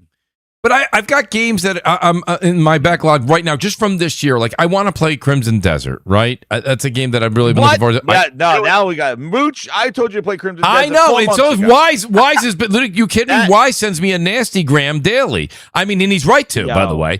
I gave up on Mooch. trying, Jez, I was I'm trying. supposed I to. bought him the Mooch was goddamn supposed game. to- He did. You were supposed Sitting to play there. that game when I I met know. you. Like, yo, I will play Crimson Desert if you play Marathon. And when we got you, like, all right, Mooch, I'll play Marathon with you. The day we got on, the servers were broken. I and know. nobody could play Marathon. I'm like, Mooch, you're playing Holy Crimson shit. Desert, and you never played it. You still haven't played Wait, it. Dude, I you were love the that. only I know. You were the two playing Marathon? You Listen, I didn't play it.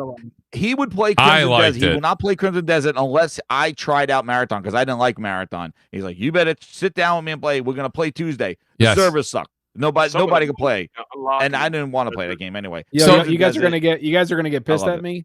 What do you got? Crimson Desert's trash. Oh no! Well, listen. Now I'm out. Jesus, man. I am not getting into that Revoke fight. This man's license. Revoke this man's license immediately. This man. I don't know what he's in, but revoke that I got fucking full on Crimson Glaze. I love that fucking game. I got Crimson And I Heart only on. got like 30 hours into it. I Oh, just my really wanna God. play it, man. I'm at 74 hours. Jesus. Once you, like, in the Crimson beginning, Desert. some Mhm. of Yes. the boss fights in the beginning don't feel great. When you start Okay, learning game some of these department. moves and you start grabbing people and drop kicking people and using all the crazy Like powers, RKO. all of a sudden, like, it's like your mind. You think of all the branching combos that you can chain together. It's insane. I love that friggin' game. man. Crimson Desert. I'm like 160 some hours. Jesus. Damn. And I'm only at like chapter 7. Damn. I just run around. Chapter I didn't even 8. play the girl, man. The girl, I don't know where the hell she Yeah, is I in don't play the girl don't either. All the switch other to her characters. either. Some I of the own it, random too. bosses you find, it's just I love that. That game is No, I absolutely. that's got my into the game of year. Crimson Desert and I was just going. I was like, yo, fuck this chapter. I'm playing. I'm exploring. yeah.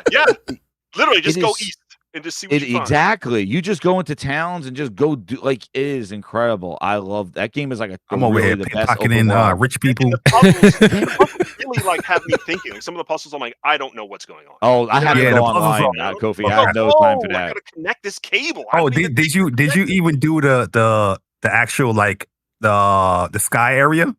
There's a Oh, that does whole like suck.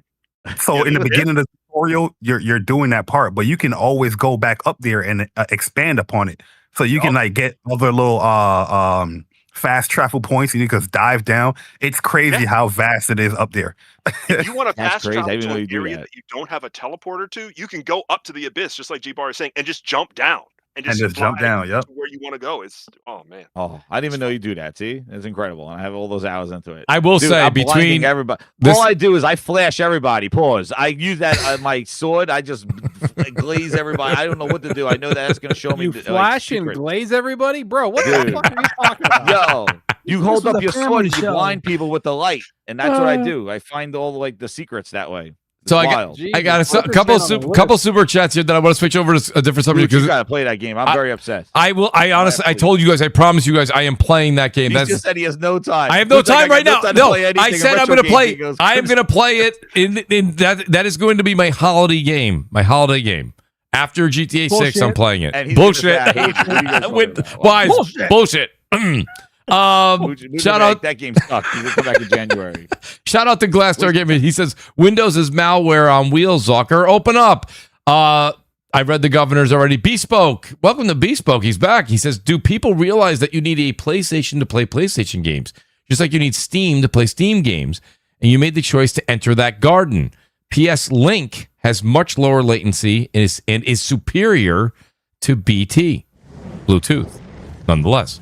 Glassdoor says walled gardens can be on software too, like stores and launchers. Just because these companies can't sell hardware doesn't mean Sony's bad. Glassdoor's back again. He says Zucker's still trying to sell Xbox, not so subtly, by the way. every super chat is me. It is. You know what? We're having a good chat. That's all I care about. No, it's a great chat. The chat's fantastic. Gotta say, you're handling it like a pro, Zucker. It's great. Bespoke says, Zucker, you realize that Xbox spent the entire Xbox One gen working on backwards compatibility, while Sony delivered bangers. The issue is they all need to be tested. An emulator works because they don't need to test them. PlayStation legally needs to test every game. Why do you think there is only 450 Xbox 360 games that are backwards compatible? There's a licensing. Well, you heard it here first, Bespoke. Let's see what Bespoke has to say about that. Yeah, licensing has got a ton to do with it for sure. From Japan, they keep things super complicated, where they have different license rights in different regions, and they haven't figured out how to gift across regions. And if I named episodes, this one would be called Walled Gardens. Bespoke says, "As nobody, you gotta call it Soundgarden, man. What Soundgarden, yes, perfect. If I don't, it doesn't get me in trouble at YouTube." Bespoke says, "Has nobody realized that the only way disc to digital works is with a 24-hour or always online check? How else does your console communicate with your account to know you gave the disc to someone else?" I've seen that written time and time again, and that's one of the things that Xbox was really getting slapped on the wrist for back in 2013. They wanted to do this stuff a long time ago, and they were literally ridiculed for it. Now they're being applauded. That's why I always say when people are like, "Can you believe Sony's doing this? Can you believe that?" Every so many years, everybody seems to change their mind on how they feel about things. Now, all of a sudden, it's great again. I'm with you, Bespoke. I remember when that was the biggest backlash in gaming history, and now they're being applauded. The OA, welcome, buddy. I know we're doing a Wednesday show. He says, about PlayStation walled gardens, are people prepared to have $1,200+ consoles in exchange for some sales and games, probably at the same price they are today? And then he has in parentheses, most launch on Steam at the same price, and PC is open platform. So we were away. Are you behind, or are you on the show? I'm not sure if he's behind on the show or not. We were talking about that quite a bit before with the console sales and how things are going to be quite costly. Let me ask this question to the chat here. I know that we've also had Jez join us since we started earlier, and also Wise and B Money. Let's talk about Gears. I want to talk about Gears first, the game, and then I want to talk about Gears and Halo as far as how they're really kind of growing or not growing with today's audience. Gears of War E-Day multiplayer early access. I played it. I actually got to I think I'm level 25 now. I played it for a while. Streamed it. Shout out to the great Blaze 4K and Lazy Vibes over on twitch.tv, Mooch TV. Go over and check it out. We streamed it for quite some time on Saturday, and then I played it for a bit on Sunday as well. Lot to say on it. So, Jez, I know you played it. Wise, I believe you played it. I was in the hospital. No, so you didn't. I thought I saw you in the chat saying that you did. I apologize. But the game, I think they made the movement a lot better. B, did you play the game? B, did you get a chance to play any of the new Gears? Yes, I did, sir. Yes, I did. Well, I'll start with you then, B. B, what did you think? I thought the movement was something that we've all asked for a long time. When I say we, I shouldn't put everybody in there, never speaking absolutes, but I wanted to get that screen shake off. I wanted to get things a little bit more fluid. I think they did that as much as they could be without changing the essence of Gears. But at the end of the day, and I like Gears multiplayer, all I've ever asked is for the audience to come back. At the end of the day, B, what I would say to people if they said, hey, because people were writing me, Mooch, what do you think? What do you think? I said, I like it. I think they made some great improvements on movement and gameplay, but it's Gears multiplayer. If you didn't like the others, I'm not sure you would say, they did it, I'm here. Now I'm here. B, what did you think overall? Yeah, I mean, I agree with what you're saying. overall, it's Gears at the end of the day. And if you don't really like, especially if you're looking for a multiplayer game, a game that you're going to be going against other players, it's the same old Gears, man. It just kind of is what it is. It's going to be a Nasher fest in there. So if you don't really like that gameplay, then this probably isn't going to be a game for you. What about the co-op though? I have no. I mean, You mean I don't play Horde. The Horde mode. That's just when I play a multiplayer game, I'm trying to crack somebody's head open. I don't care about playing Horde. So I didn't touch that at all. But playing the multiplayer, I will say there's some good and bad stuff to it. They did add the more fluid movement as far as being able to get over obstacles, being able to climb things like that. But to me, the game feels a little slower. I can ride with you on that one. Yeah. So like the overall movement is a little faster, but when you're getting into 1v1s or like 1v2s and you're trying to move around, like the overall movement is slower. If you're like a pro wall bouncer, like the wall bouncing is definitely different in this game. There's just not as much space. There's not as many spaces to actually wall bounce off of. Yep. The maps are a lot bigger, so things are a lot more spaced out. So I found myself actually slowing down. I actually tweeted that over the weekend. Like if you're like a veteran Gears player, like you actually have to play the game slower.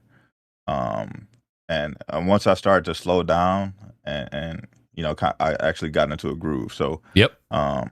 There are pros and cons to the movement, but overall for me, like I'm there day one. You know what I mean? This is Gears, at its essence, and I'm here for it, man. So if you are a multiplayer fan of Gears, this is what we've been waiting for. But if you don't really like that overall gameplay, then this is probably going to be a skip for you.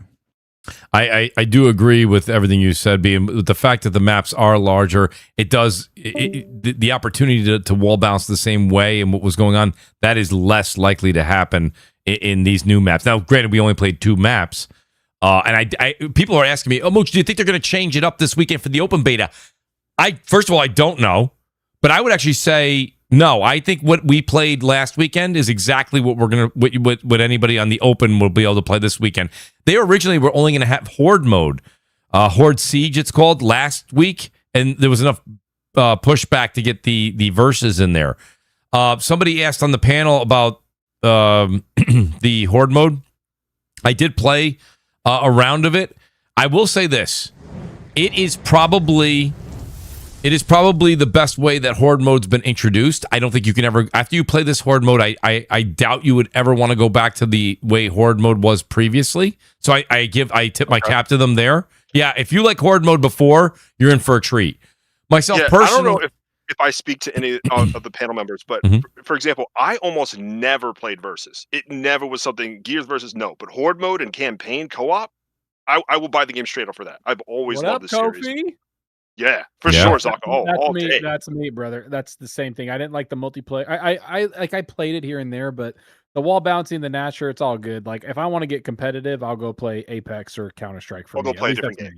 Yeah, yep. And so I always play the campaign first because one, the story, it's awesome, and I think that their world building and everything is great. And then I would always go to Horde for hours on end on every Gears. Hours. And this one was insane, man. Like I was like, this is like, you're right, Mooch, you said it perfectly.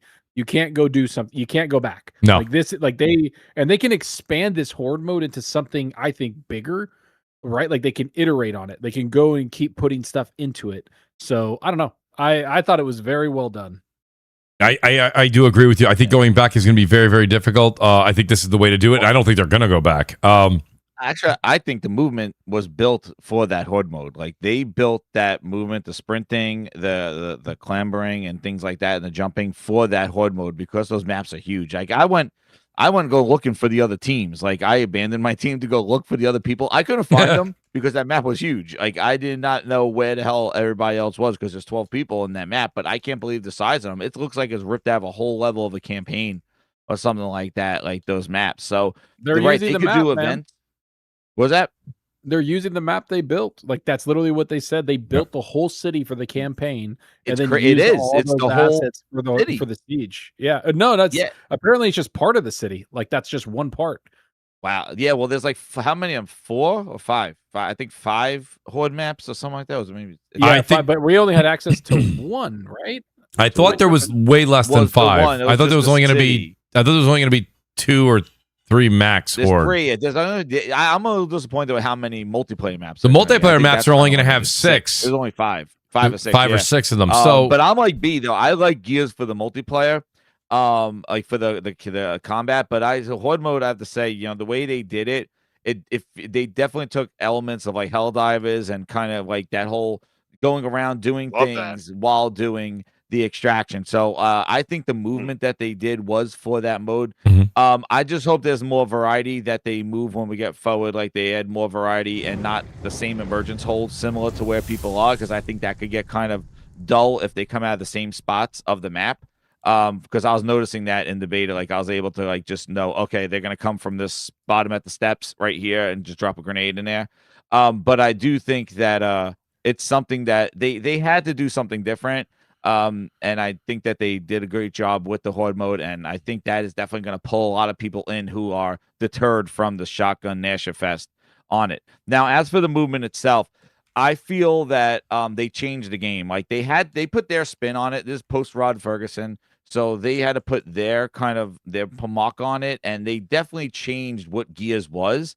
And they modernized it. They made it much more of like a kind of a moving towards a third-person shooter or Call of Duty than kind of what it was, where it was like a more of a cover shooter, cover mechanic. Because even everybody's zipping around. Like the thing that threw me off the most was like the friggin' Locust, like them sprinting. Like I'm used to those guys just like hunkering down and running. When I saw them like dashing across, I'm like, holy, what the hell was that thing, dude? I was like, those things they run too. Like, and so. I think that was a little jarring. I think the jumping is a little whack. Like I think the jumping, clambering and stuff like more context sensitive. I wasn't aware that they're gonna make it full on press Y to jump. Like you could kind of just hop around like bunny hop. You can change those settings too, Jez, if you want to. You don't have to leave it at Y to jump. Yeah, do traditional settings. But the fact that you could just jump anytime made it a little like you could use that now as an advantage. Somebody shooting at you to kind of bunny hop Halo style. To kind of like throw people off. So I didn't know. I thought it was going to be more context sensitive. Like you could just kind of climb up and go onto things and jump a little bit more controlled. But, they made it where you could just jump anytime. Which in multiplayer, I feel now this is where the challenge is that I see that they are updating the Lancer for multiplayer this weekend because it needed to. They had to buff it because the Lancer felt like a pea shooter in multiplayer and people were moving too fast. And the Lancer was garbage. So we had a discussion about that, though, Jez. And I want to interrupt you only because I will say this, and I won't be back to be able to play it until Sunday. So I will play some on Sunday to see how it feels. But I hope they don't, pardon me, I hope they don't buff it too much, because the thing about it is that with, like B was saying, with the maps being as big as they are, Jez, tell me if you follow me on this. And shout out to Blaze and Lazy. They were the ones, we had this discussion on the stream. Like, we thought that the way that it should stay the way that it is, the Lancer, because with the maps being the size that they are, people racing up, especially when you're playing like Conquest, if you make the Lancer too powerful, I mean, you are just like you're kind of seeing right here on stream with Call of Duty, you're just gonna be able to beam somebody as they're walking up to these areas. And there's shelter. There's definitely places to take shelter, but not as much in certain areas.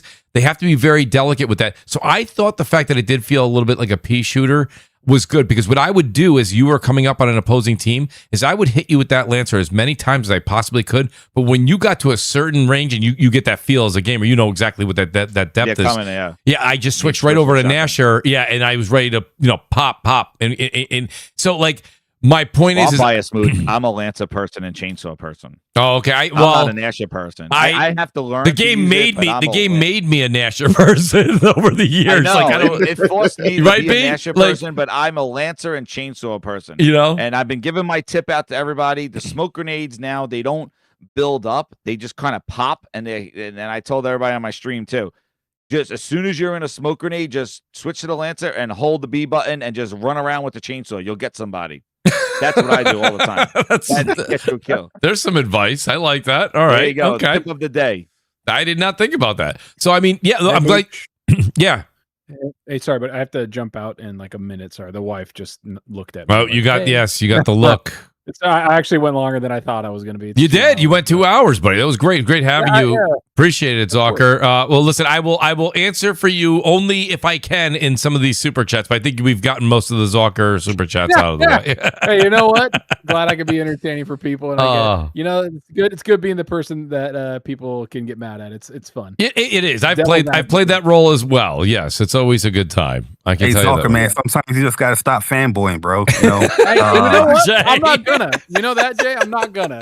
I learned from you. Can't stop. Won't stop. Exactly. I am a perfect example on how to be. No, you guys are great. And Mooch, honestly, hit me up for another one. Yes, sir. And, yeah, chat. Hey. You guys were awesome. Even though you guys were giving me shit, it's all love. Don't worry about it. Yeah. Hey, Zocker, if I see you online Sunday, I'll hit you up, buddy. Great to hang out with you and talk some games. Yep, have a good one, guys. All right. Thanks, Zocker. Yeah. So, B, great assessment that you gave, Jez. Now, Kofi, you played?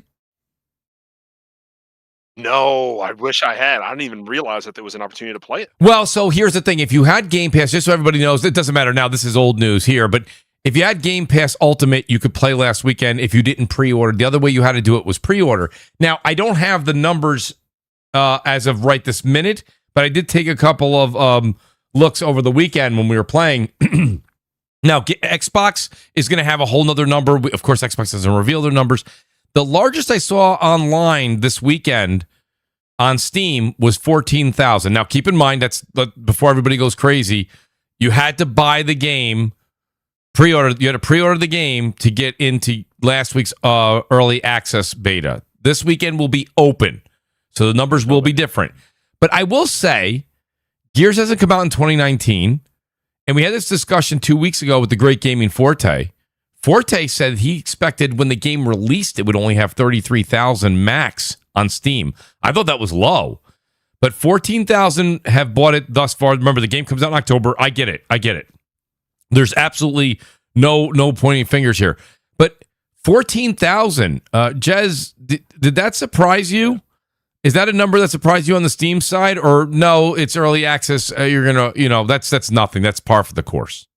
Yeah, I was surprised that it was that low, but I know that it's not determined because we need to see what the open one is, but it did kind of let you know like who, like it kind of gave you an indication of who kind of pre-ordered it on Steam.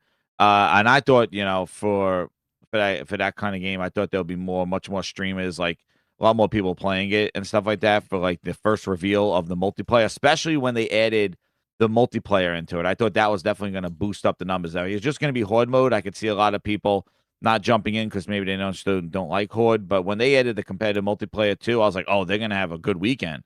Like tons of people. So I thought it was definitely kind of low. And we'll see. If it doesn't, I think it needs to hit like hundreds of thousands. Like this is the new Gears. Like this is not a remake. This is a brand new iteration of Gears, and they've changed it. So this is the big thing, and this is kind of like one of the biggest franchises that they have. But again, it may have more pull on Xbox than on Steam, because if you look at the other versions like Gears 5 and you look at Gears Reloaded, they didn't do huge numbers either on Steam.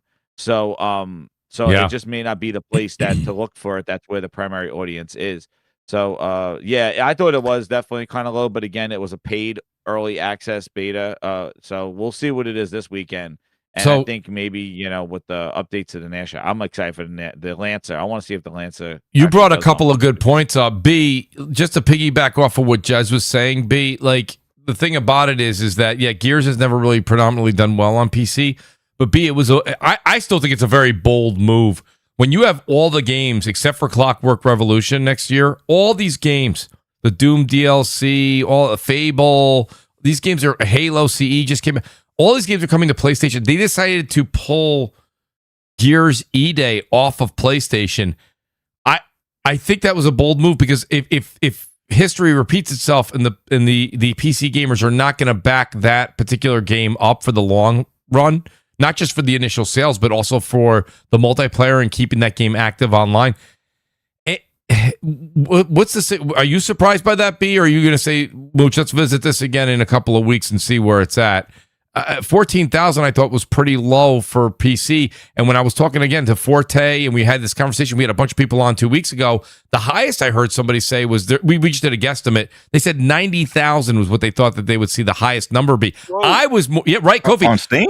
On Steam. No, they must have been. What drugs were they doing? Well, again, so far now, B, I'm with you on that. B, I'm in your camp, but hear me out. 14,000 pre-ordered the game that played it. Like. That's, I shouldn't say pre-ordered it because played it, and pre-ordered it. Like, you know what I mean? So that seems low. I mean, is it going to jump to 250, 300,000? I mean, no, not at all. I mean, the most that I would expect to see on Steam is maybe 30 to 40,000. Okay, so you're right there with Forte. Okay, that's what Forte said. I don't believe. Even with this being like the reintroduction of Gears and trying to take it back to the, like what the original games did, it's still, you have to understand the audience that they're targeting. Like they're targeting the people who were there in the 360 days. They're targeting the people who were there in 06. That was 20 years ago. Yes. You know what I mean? Like the kids today are playing Fortnite, they're playing Roblox, they're playing all these other games that already have their attention. And if they don't have any interest in, in Gears from Gears 4 or 5, like what makes you think they're going to show up here? That's the math. My question to you though, B-Money, how do you think some franchises are able to recapture their fan base, right? For example, Resident Evil, remember Resident Evil 6? Yeah. Loved it, right? Nope. How was it able to recapture? Was it multiple releases? Was it committing to the IP? What do you think is the opportunity? Well, see, the weird thing about Resident Evil 6 is that's their best-selling Resident Evil. What's funny, I actually kind of like the game. You might bury me for that, but I just remember it being not well received.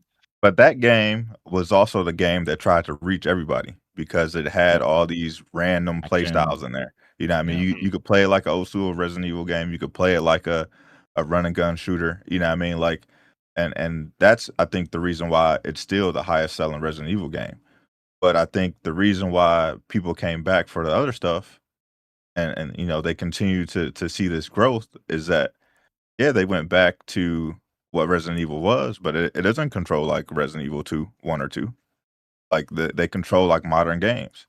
You know what I mean? The games look amazing. You know what I mean? So the first thing is that they jump off the page at you. You know what I mean? Like when you see them, it's like, oh my God, look at how great that game looks. You know what I mean? So they catch you with the eyes first. The gameplay is there, and they continue to evolve.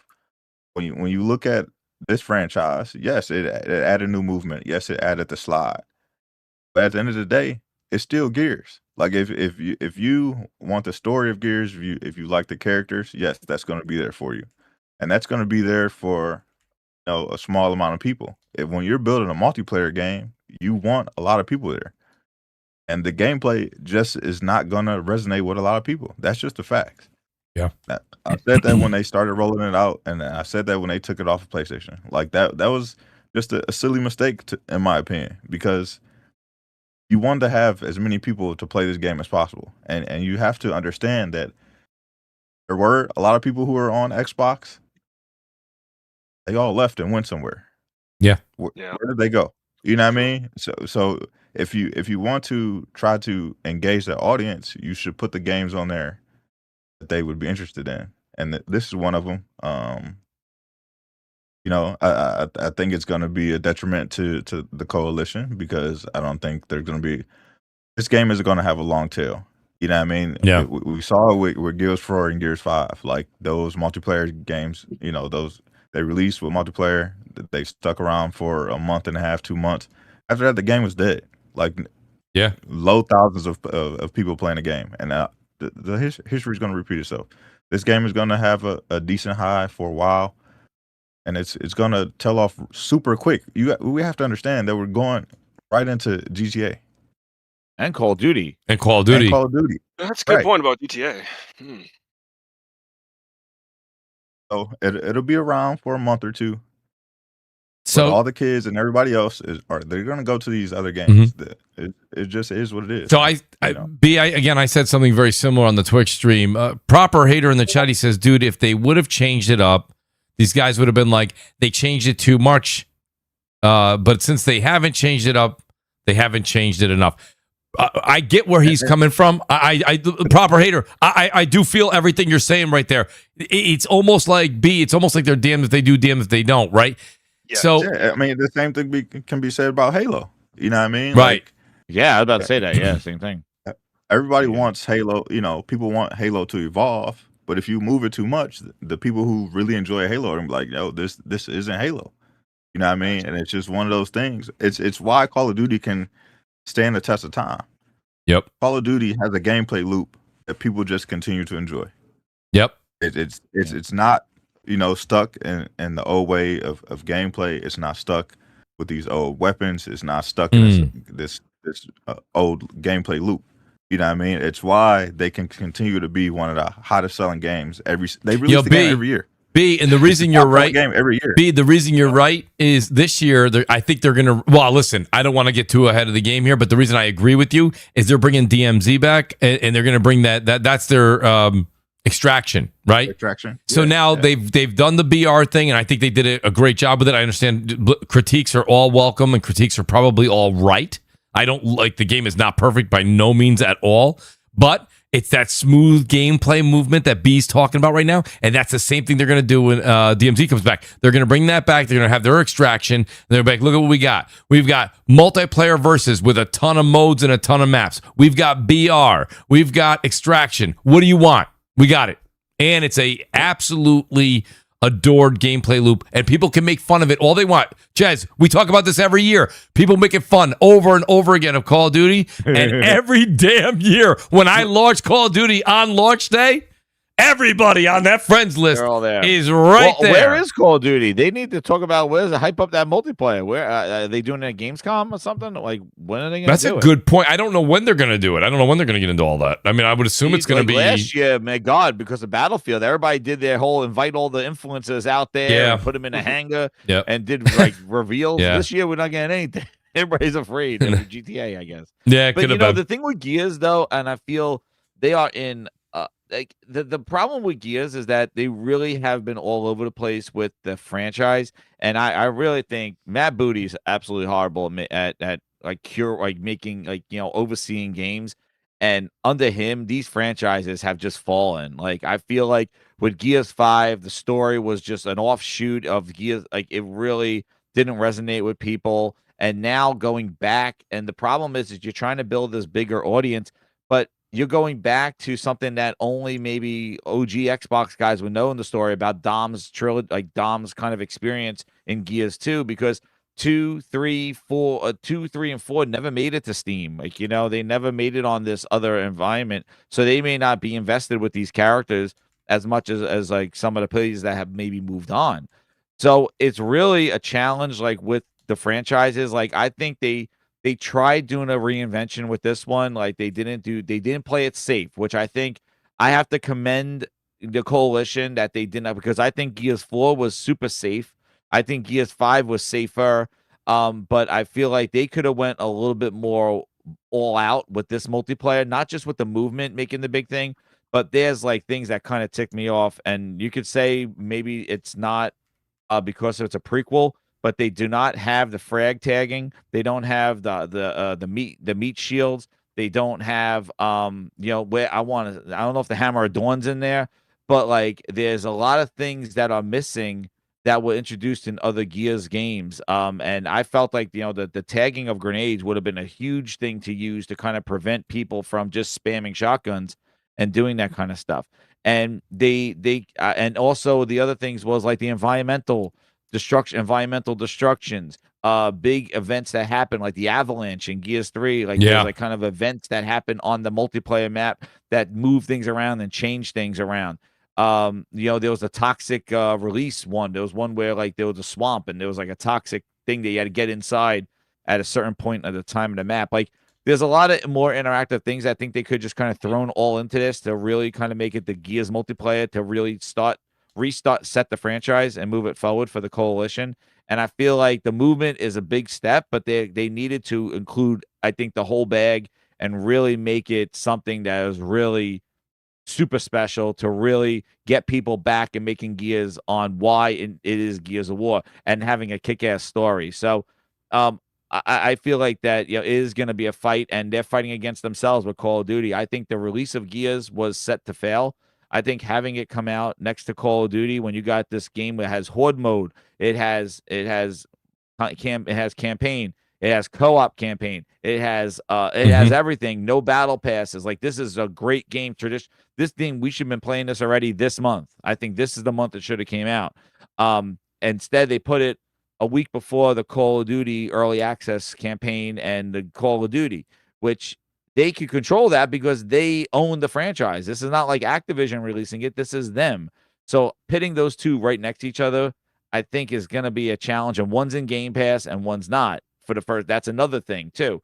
So, people, if you buy Call of Duty, you're probably going to be more vested in saying, I got to play Call of Duty. Gears is in Game Pass. I'll get to it when I get to it. That's what I think Game Pass probably should have been called. Yeah. I'll get to it when I get to it.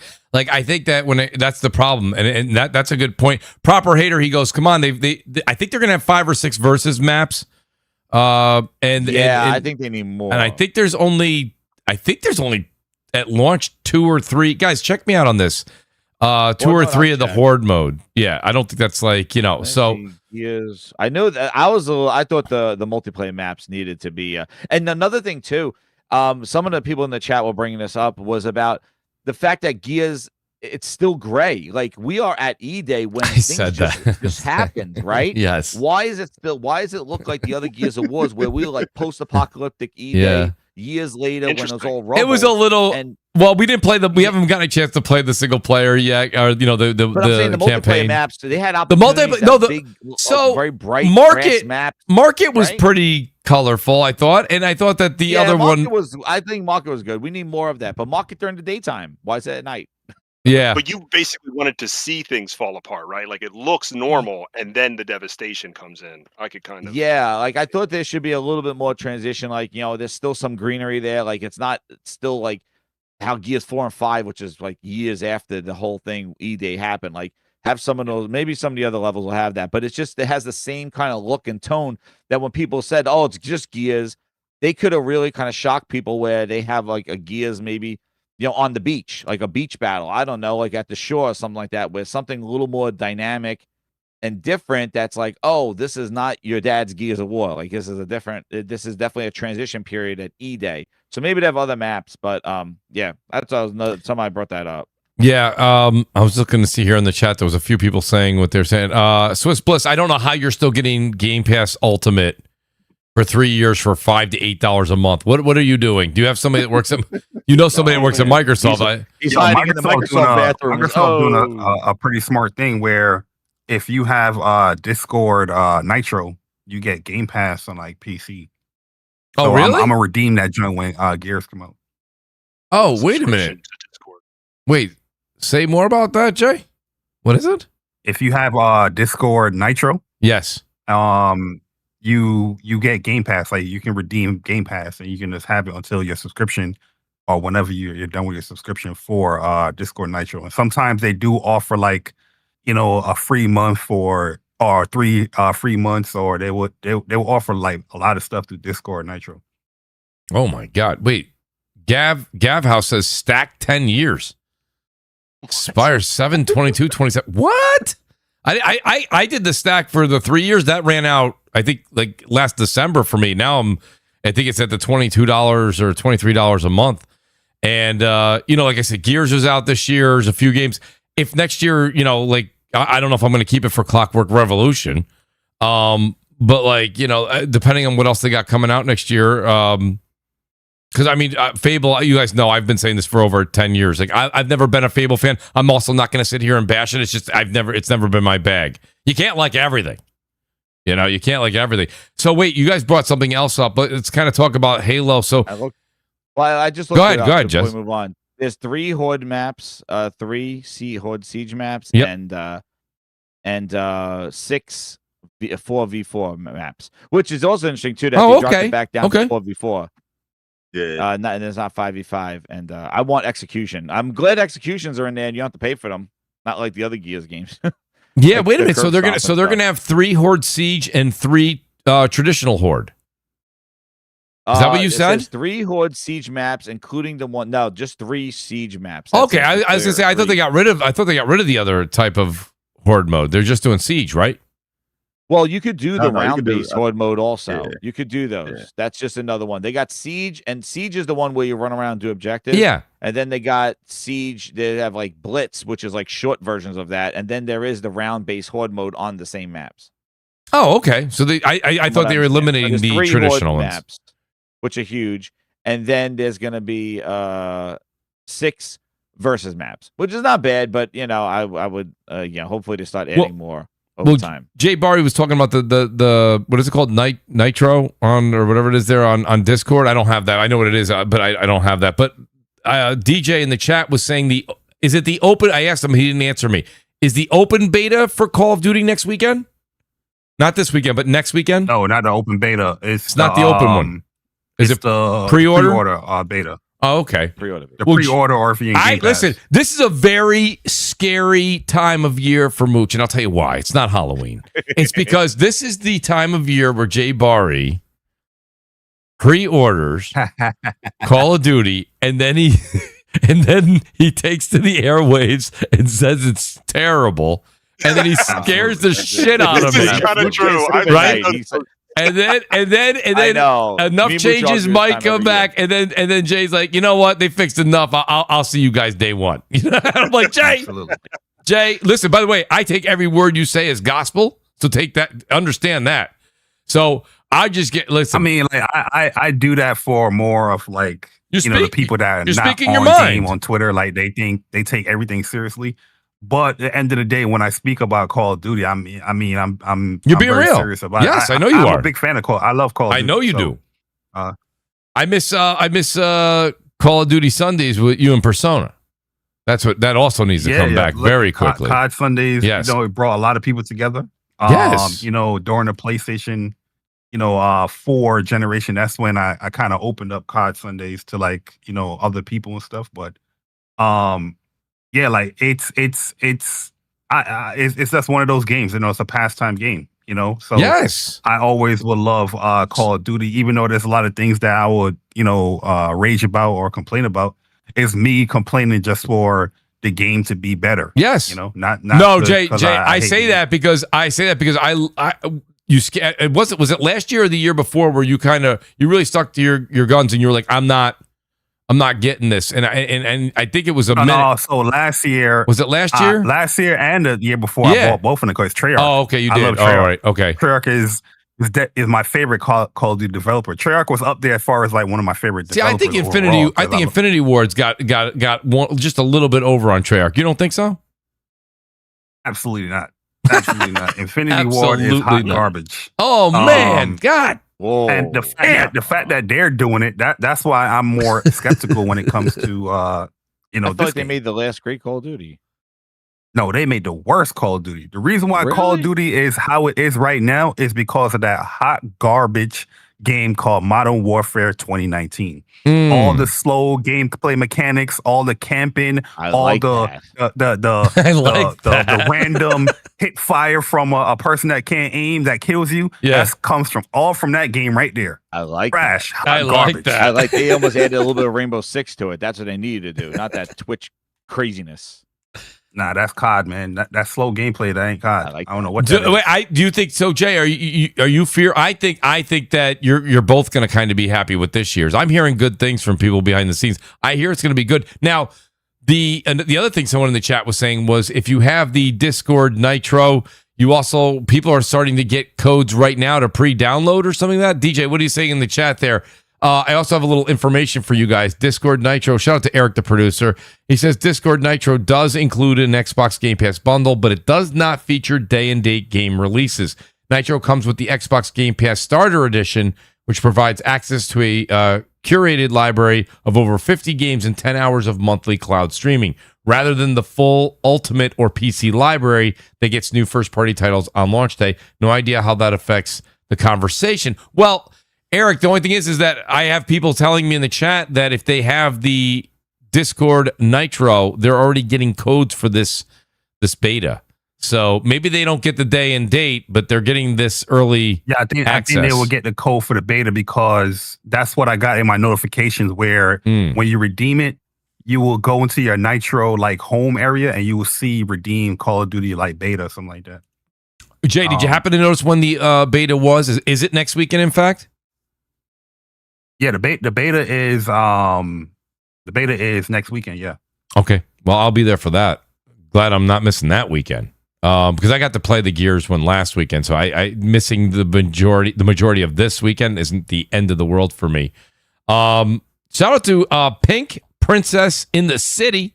Says hello, friend of Jay Bari here to support and check out the podcast. Wishing everyone a good evening and a happy gaming. Princess, thank you very much. Much appreciated. That's cool people right there, Mooch. Listen, I am happy they are here. I'll tell you that much right now. I appreciate that. Thank you for the super chat, and thanks for supporting the great Jay Bari. I do the same. Shout out to Babor. He says, if Steam goes out of business, can you still play? Babor's not having it tonight. Just so you guys know. Glassdoor Gamer says, don't worry about iterations to Gears in the future, guys. Ash is going to fire the coalition after Gears sales flop like Halo. What? Glassdoor may be, he's being a little aggressive. He's just being a little aggressive. Asha walks around the clipboard and she's like looking at me. That is a good question though. It is. It is. It is a good question. What does success look like for them? Yeah. Money. You know what I mean? That's it. It's money. The game is on Game Pass. Mm-hmm. So we got to understand that most people are going to play it there. Most people already have Game Pass. So that's a fantastic point. Because whenever people talk about people playing and you say, oh, there was only 14,000 people over the last weekend for pre-order sales. I get that. I understand it's early, so I get it. People are like, oh, most people are just playing on Game Pass. Well, that's music to Xbox fans' ears. I don't know if that's music to Asha's ears. Because like what B just said is true. People that have Game Pass have Game Pass. Is Game Pass going to shoot up by 5 million subscribers on October 6th? Probably not. So if that's where their hardcore is not going to buy it and they're going to play it there, which is fine. That's what the service is there for. That's Microsoft's fault, not the consumer's fault. And Steam's not going to support it. And you pulled it off of PlayStation that seemingly has just under 100 million consoles. And you already have, shout out to Jeff Grubb. He's been on the show a number of times. Jeff Grubb has said there's a thumbstick somewhere with Gears Hide, the PS5 version, in a drawer. So I don't know. So let me ask you a question. So here's a follow-up question for the panel. B, I'll start with you. B, if things go south and things don't work out, okay, will we see, even though you've had Matthew Ball and Asha and of course, Aaron Greenberg, he's notorious for these tweets. What do you think sometime in 2027 they go, listen, it didn't work out, we tried, and Gears E-Day shows up on PlayStation? Or no, that was their experiment, it stays in the drawer, lesson learned, not doing it again? Yeah, I think they keep this one tucked, but I think this just gives them more information for future decisions. You know what I mean? Because I kind of think so. Yeah, we know that Elder Scrolls is right around the corner. We know Fallout is going to be a big push for them. If they want to stand on that square and keep those games on Xbox, or will these decisions that they're making right now come back and bite them in the ass? That's the thing. Okay, so there's B's answer. Jez, what do you think? If the game doesn't do well in sales or doesn't meet expectations, Does it see the light of day on PS5, or does it just stay in the drawer? I think it stays in the drawer. I think they will. This is what I said. I said they will go to the grave with not making not putting this on PlayStation. They'd rather have the game die. That's how I feel like. I feel like because Asha is in the business of making money, and I think they will rather just say no more Gears and do something else. How about you guys work on Fallout rather than putting that game? That's what I said earlier.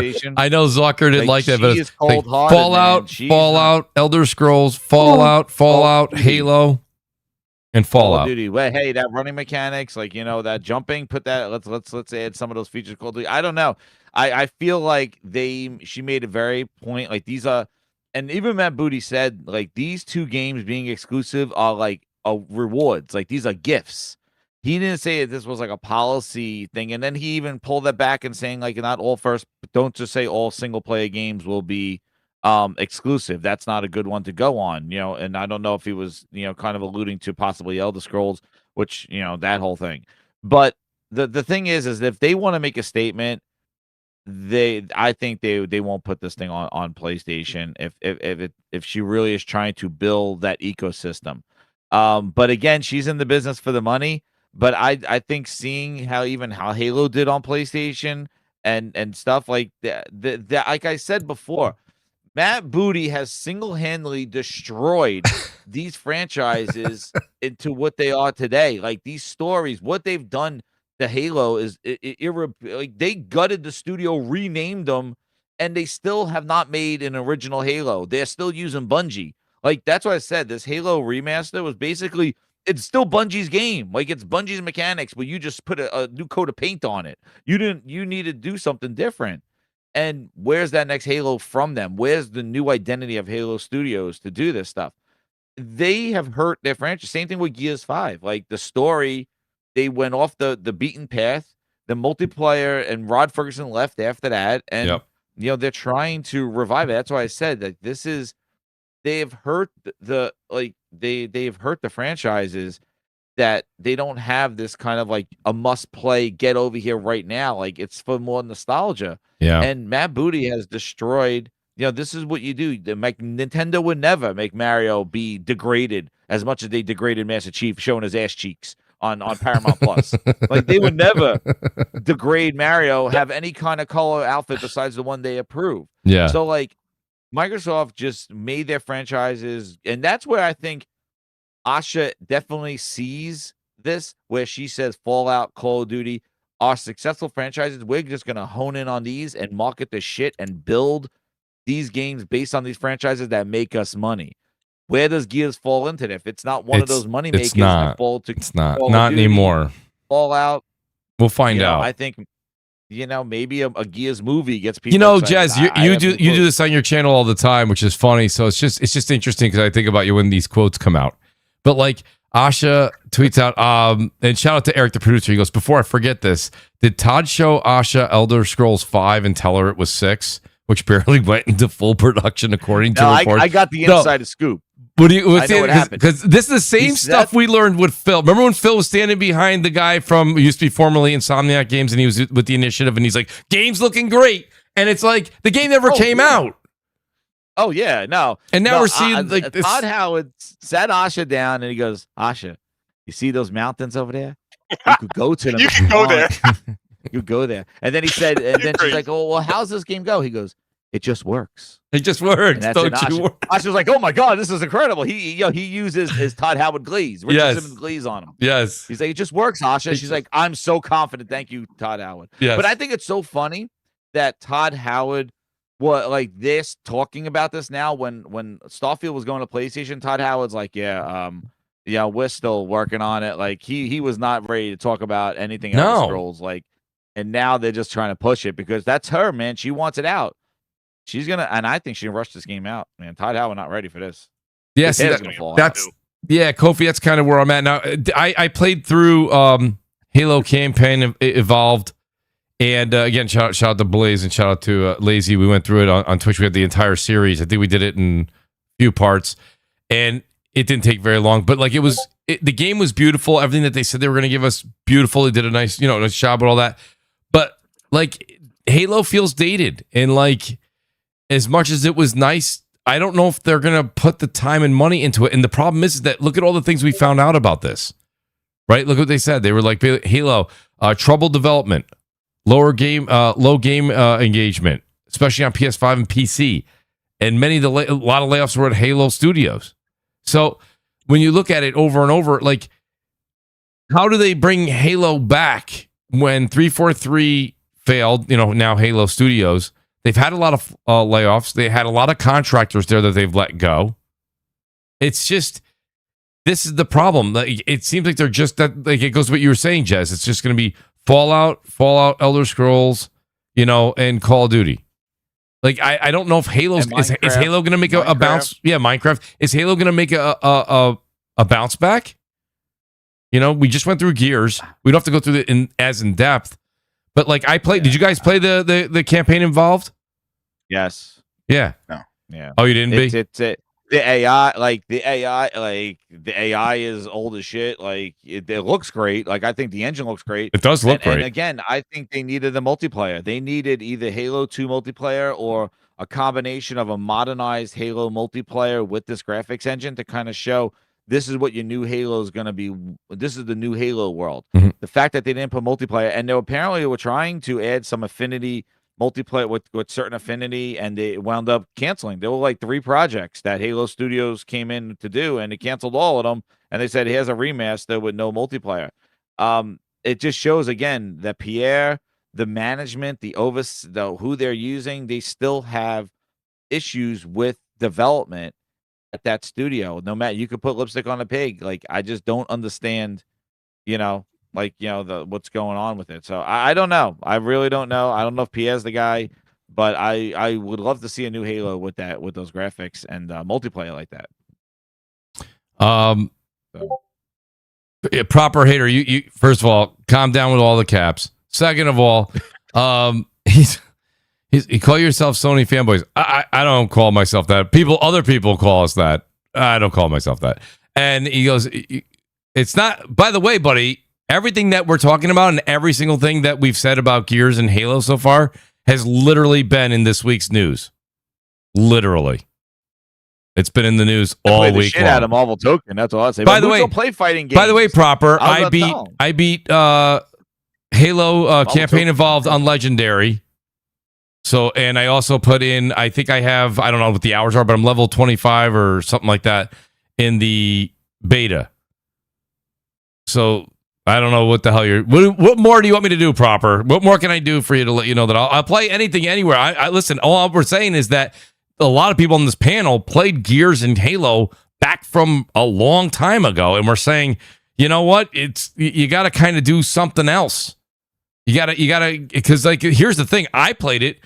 I don't know about your kids, Jez or B, but like none of my kids were like Jones in to play Halo CE or play Gears multiplayer. No, I was playing Marvel Token, man. Marvel Token is absolutely. Yeah, Marvel Token is something I do want to. That's what I want to talk about. I do want to talk about that in a second here, but that was absolutely incredible. That game has been awesome. So here's the thing. I'm glad they didn't have the fight stick because it doesn't need it. I'm gonna be real. You guys, Jay Barry knows this. We've had this discussion before. I'm trying to think of someone else who was on the panel. We had this. I don't play the last time I was really into a fighter was like Mortal Kombat 2. I mean, when it came out the first time, like I don't really play fighters, so like that's not my bag. But the game looks phenomenal. On the list.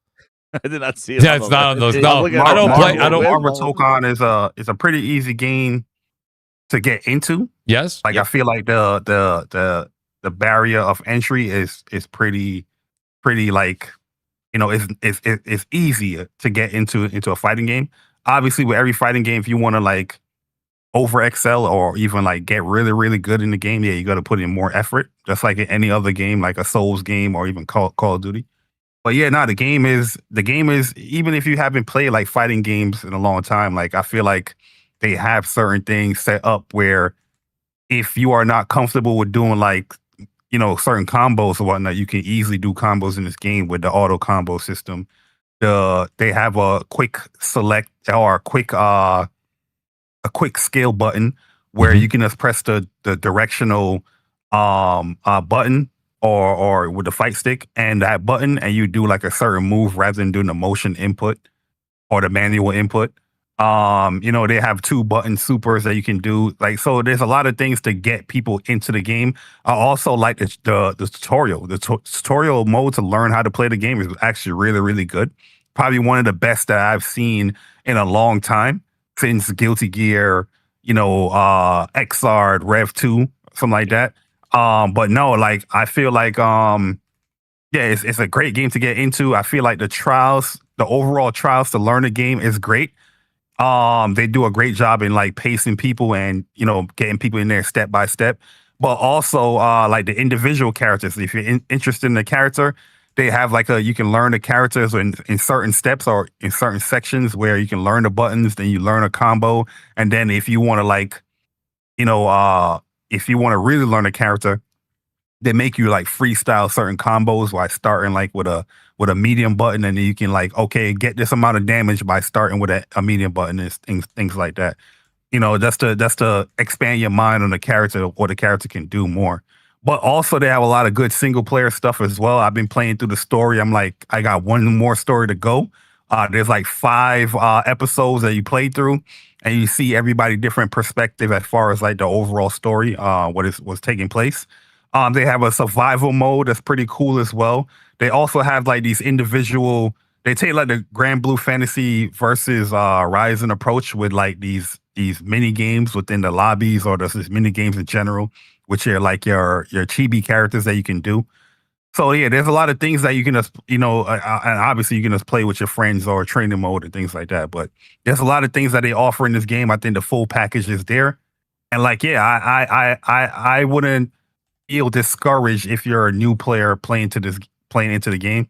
Just play to your heart's content. If you don't care about like losing points or anything, just don't play ranked. Just go into the open lobbies and play casual matches and or play against your friends and just have fun with it. Did they have an while open? you're having fun, hopefully learn the game. Jay, did they have an open beta for that? I remember there was betas, but I don't remember if there was an open beta for it.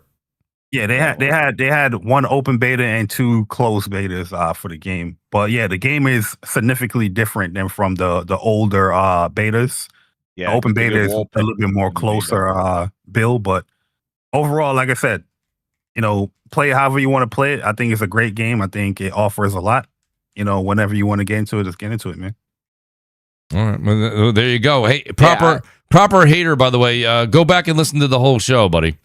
We already did talk about that. I love the Xbox guys that turn into PC guys. He's sitting here making fun of PlayStation, and then he's like, "You guys just rip on Xbox the whole time." Like, buddy, it was in the news. This is all in the news. I don't know what to tell you. And then he's like, "Actually, you could talk about how you could play PlayStation 5 on your PC or Steam Deck without owning a PS5."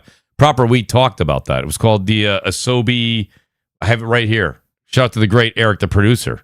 Asobi Remote Play. We talked about it about an hour and a half ago. Go ahead and rewind it.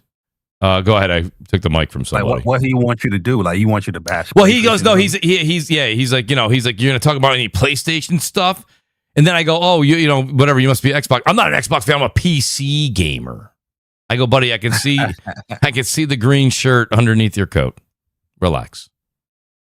I have to say, like, one thing about the Marvel token in the sense is that you don't have to learn like combinations with every character because they all control the same way, which I think that is really awesome because it makes you don't get locked into just trying to learn a player. What you like learn a character, like you could it's R2, R1, and basically those are your specials, and then it's set up for a controller. So I think that is really cool because it doesn't make you say, I'm just gonna work on like learning the back forward, down forward, back forward, up down, triangle. This like you don't have to do all that with each character and bring it up like a Mortal Kombat type scenario. Like this one, everybody controls the same way, but they do different things and have different combos and links, and is incredible. And it's the thing is, if you're getting a superhero game, it's a superhero game. Like it's only Marvel, which is great. Like unless you're a huge DC fan and you hate Marvel. Like it's not like a bunch of characters that you don't know about or their own characters. Like it's all the ones you know. And coming after watching the Spider-Man movie and then Spider-Man 2 again, and then getting into this, and then right after this game releases, they show the Wolverine, the controller and the plates. I'm gonna get the yellow plates, and it's funny. So controller. I'm glad you said that, Jess, because And then the Gears control looks awesome too. Jay Bari was talking me into the white plates.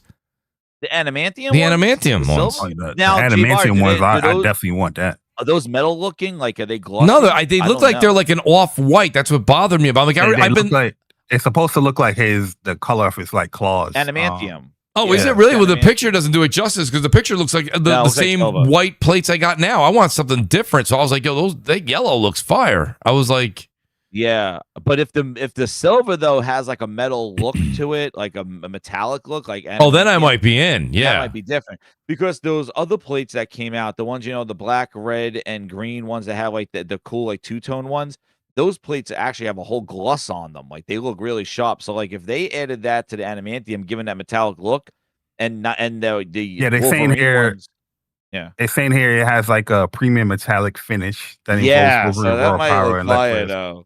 Buy both of them and put one on each side. Oh, I'm buying both. I know I'm Jay's like, you don't know you're talking to. I'm buying them both. I'm buying both, and I'm buying both controllers. Two-tone. Yo, B-Money. Yo, listen. When is the pre-order? August 19th? 19th. Listen, on August 19th, it should be an easy, smooth sailing pre-order. It better be. Everybody's upset with PlayStation. I don't want to see no lines. I don't want to see none of that. That's if I do see something, that yellow bar, we're gonna see that yellow bar across the screen. B, you get which one you getting? B. I'm getting both controllers. I'm leaning more. I'm leaning more to the white covers. Yeah, both controllers for sure. Yeah, I gotta tell you, man, the yellow controller is absolute fire. I'm getting the yellow controller. I don't know what's wrong with me, but that's a me problem. But and then I'm gonna 3D print a Wolverine controller holder, and then I'm gonna have what 3D printer you got? Oh, the Bamboo Labs A1. Love it. Oh my god. Very nice. Very nice. So wait a minute. So let me ask you guys a question because somebody was writing me on X and they were like, I was like, I said the same thing. I was like, maybe I'll contemplate getting both. And someone wrote me, they're like, yo, Mooch, to be real with you, I don't think you're going to get both because they said this is going to be extremely limited. Oh, do you agree with that? Or listen, it wasn't like somebody from Insomniac wrote me. I mean, oh yeah, but I hope not. I mean, you think these will be just readily available? Like we can just, No, I don't know. Jay's right. From the play, they are doing a retail, right? They are doing a retail too, but PlayStation is launching them first. Oh, is that okay? Okay, so I think the controllers, at least. I don't know about the plates. Are they gonna do them like everybody go at 9? What is it? It's probably, of course, they forget about all of us East Coasters, so it's gonna be something on Pacific time. Something ridiculous. Something convenient. For California. Timeline, but normally with PlayStation they do it like around 10 a.m. Eastern. It's usually time. 9 or 10 a.m. Eastern is what I'm used to. Yeah, and then it's like go, and then it's just like okay, like all right, shit. Oh wait, so it was wow. Look at that. I said that, and now Eric, the producer, doing his homework. He says Insomniac said they are extremely limited, and when they're gone, they're gone. Well, oh god, I mean that's man. Well, listen, why would they say that, man? That just bricks up all those friggin' scalpers. I know. Here we go. Well, wait, what retailer? They did the same thing with the Spider-Man one. The Spider-Man one, somebody had to buy that for me outside of America. Jay. Oh man, I better get a hold of my contacts. We got to get our contacts in order here, Jay. Regardless if it's limited, man. Like I said, it should be an easy, smooth transition or purchase because everybody said no disc, no buy. Right. This is obviously not a disc. This is accessory. So that's right. So you're expecting people to buy? I'm expecting scalpers to. Yes, that sounds about right. Oh my god. No, I think this is probably, shout out to Proper, he got this one right. I do think this is probably their best special edition of this generation. It has a translucent claw, like it's when fantastic. You pour in, it's the plastic, so you can see the fan. Yeah, so I'm kind of with B Money here. What I'm going to do is, because in the family room, my PlayStation 5 Pro is literally right. It's like right there. You see it. It's right next to the TV. I think I'm going to do the animanium one, the white silver one there. That one for the front room, and then in the office here, I'm going to do the yellow. So I think that's how I'm going to work it. Yeah, I'm going to decorate one pro. I want pro plates because I'm sick of seeing the white one. That's what I'm saying. So I'm happy they're actually doing a pro plate. I couldn't believe I could not. Ghost of Yote had pro plates, right? No. Yeah. No. Did it? It didn't. No, it didn't. I don't think so. You sure? I'm not 100%. Eric, where's Eric, the producer? Eric, Mr. Producer. I didn't think so because I would have. Yeah, I wasn't able to get anything Ghost of Yote. Let me see if it's even up now. Yeah, that's interesting. I don't remember. When I saw the Wolverine things being advertised, did they? Because when I saw the Wolverine ones, I thought when I went on there, I don't remember that the Ghost of Yote place is gone. Yeah, the black. Maybe okay. I was going to say to you, when I saw the advertisement yesterday for the Wolverine plates, I got excited and then I immediately gasped for air because I was like, oh, they're not going to have pro plates, and then they did, and I'm like, holy shit. Like they haven't really offered a lot in the pro, which I get. A lot of people didn't buy the pro. I wonder if that's a sign. Remember we were talking about that ages, and we're like, we don't really know. Maybe a lot of people did end up going to buy the pro. Plastic. They should be flooding the market with every stuff. It was so funny because Frogs and I was talking on my show about how they should just be doing every frigging game with plates and stuff like. Talking about free money, man. It's plastic. Yeah, they definitely dropped the ball when it comes to accessories. Oh my! It's such a special. It's such a cool feature of the PlayStation that you can modify the plates. Like they should have just spammed it with all different franchises. A classic PlayStation one with all characters on it. I can't believe they didn't have one for Token. They should have one for Token. Yes. Yeah, I'm surprised they didn't have one for Token. Hell yeah! Oh my God. God. The cover yes. for it. I'll buy that. Yeah, maybe have a couple. Put that. One with Bleed or something like that. So awesome. Whoever's doing hardware at PlayStation, they definitely don't have their ears to the ground. Yeah, I'm looking at PlayStation controllers, and a lot of them pretty much is not available. Yeah. You know what I mean? They have a few colors that's there. Mm-hmm. One of the colors is not available, and they have the Marathon custom controller, which I don't think people bought that. I've seen that one, man. Dude, you don't want nobody's getting that one. Yeah, well, the part that scares me is people in the chat. Silverwolf is saying it sold out quickly when I think he's referring to the Ghost of Yotai. So the problem there is Ghost of Yote sold out really quick because I'm normally on the site around 10, even earlier than 10. And when I got to it, the plates were gone and the controllers were gone. Yeah, but see, here's the problem. Here's the problem on the PlayStation Store. And Jay, tell me if I'm wrong because you got a better memory with this than I do. When you go in, though, the way that they have their store set up, you go in and you properly buy one thing, right? So you'll buy the pro plates in the yellow. Then you have to back out, and then you have to go to the other one. And you can't just scroll down and go 1, 1, 1, 1, 1, and then go to cart. You know what I mean? Don't you have to keep going back and forth between the menus? No, you can because when they have it displayed, they're gonna have the different colors or the custom ones there. So okay, each one that you want, say you want the 2 plates, you want the yellow one, you click on the yellow plate and you add it to cart. Then you click on the adamantium one, add it to cart, and then you can purchase this one from there. Okay, the 19th. But the thing is you got to be fast depending on the game. If Ghost of Yote did that fast, I'm expecting the same thing with Wolverine. But Wolverine, this is after the whole all digital announcement, so we'll see. Well, again, we will see. There's a lot to be told about the next couple of weeks leading up to the Wolverine release. We're gonna see just how much this fight online ends up showing up. You know what I mean? If everything sells out and Wolverine does, insane numbers, then you know, if you know, you know. Dude, this is why I'm gonna print this one. You gotta look at right? This. Holy crap! I think Wolverine's gonna. What do you guys think? I mean, what did Spider-Man? I mean, I don't know if everyone always says Wolverine's not on the level of Spider-Man. That's fine. I respect that, but Wolverine's always been my number one over Spider-Man. No disrespect to Spider-Man at all, but Wolverine, I think. Do you think opening weekend it'll do? How will it do? Do you think in comparison to Spider-Man? I think opening weekend Wolverine, I'm looking at 3.5 million opening weekend. I was thinking 3 too. Oh my God, Jez, those are fantastic. I'm gonna print that. I gotta make that. You got to. How tall is that? Is that like a foot? Like I don't know. the thing is with anything Marvel right now, Let's see. like all of their announcements is like cohesive. You know what I'm saying? Like Yes. the X-Men 97 stuff is there. You're going to have D23 this weekend announcing like the new X-Men, cast. So that Marvel, Spider-Man brand new data came out. Look what that did to the Spider-Man 2 game is bringing up sales even more now. 360,000 in sales, I thought. Yeah, so like I feel like Wolverine is going to definitely follow that trend, or just it's going to continue with that hype train with Marvel going on.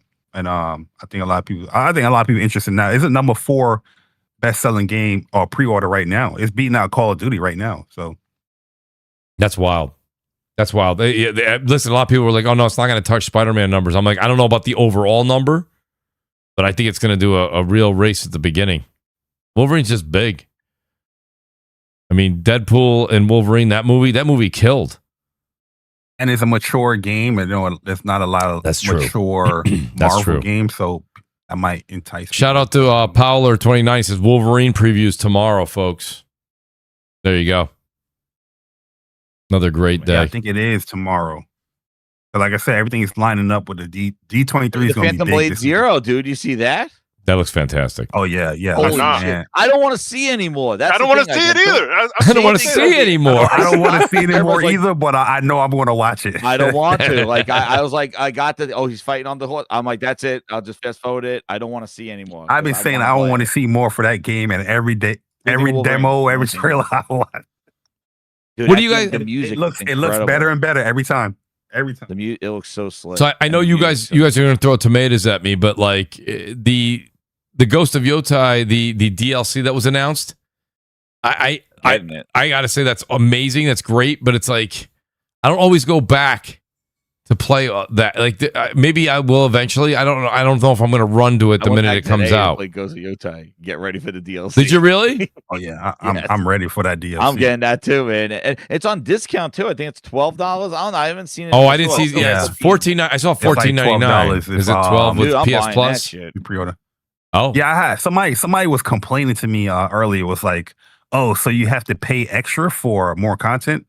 And I'm like, what? Like, I'm like, yo, when did you start gaming, brother? Like, it's a pretty normal thing for a lot of games that have expansions. They did the multiplayer for free. Like, well, that whole Legends was included. That was not extra. Legend and also too that survival they forget mode. that.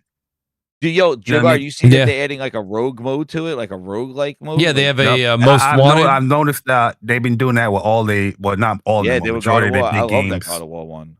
Last of Us, God of War. Yep. I'm down. Now I don't know how if DJ's just hearing. I didn't hear about this. They said Phantom Blade demo was found on back end page and taken down, Mooch, and then he says state of play 17th. Will be glorious. Yeah, Monday. They're having a state of play for it. Oh, the state of play for. Oh, yeah, for that. I thought they were talking about a state of play in September. I was like, I didn't hear about a state of play in September. No, they're expecting that at the end of that state of play, they're gonna have a Phantom Blade demo. A demo. Listen. I know you guys made. I'm not a big fan of demos. I really am not. But like the one thing I wanted to see with Phantom Blade Zero, it's already sold me. I'm like 95% there. Just that 5% cap right there would be.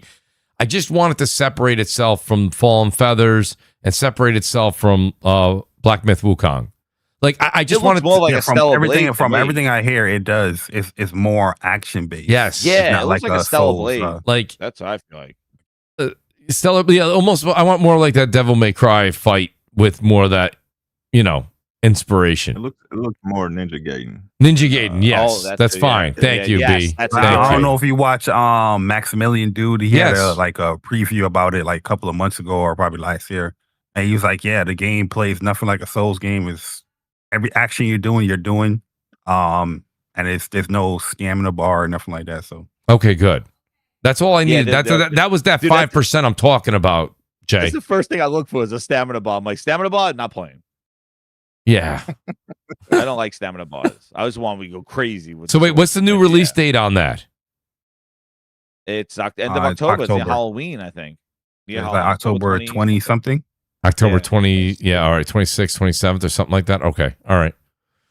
That'll be fun, Jay. Yes, right? man. That's going to be Call of Duty. 2026 has been a great year for PlayStation. A lot of people that complain about prior years, which is crazy. But anyways, it's been a great year for games, man. That's why it's so crazy hearing all the layoffs and the prices and stuff. It's like of all times, like if people waited this long to get into the generation, and now it's like they're facing this bullshit, these prices, like. This AI bubble needs to pop. I'm sick of it. I'm sick of this. It's insane. That's that bubble. They're is. saying that bubble's going another year, buddy. Oh, it sucks, man. It was even memory cards, dude, for my camera and shit. Like even for your phone, like a SD card. Like I'm like, are you kidding me? It's insane. I'll tell you. Like, you remember during the pandemic? It was. I remember I had to go buy paint, and I went to the paint store, and the guy literally was like, he goes, or wood. He goes, shit, Mooch. I know, but this guy, but this was like a little after, like, so this was like 21, late 21, 22. And he's like, like there's a paint shortage. I'm like, what? He goes, yeah. I remember when paint shortage. Wanted to build houses. He goes, if you want that, like, it's going to be about $35 more a can. I'm like, a paint shortage? Making paint since before the 20s. I remember when I just moved, because I moved during like the pandemic. And I didn't get a bed set until like 3 months later. Dude, it's crazy. Dude, I was like, what? Contractors, I remember wood was like impossible to get. It was overpriced for like any construction jobs. Yeah.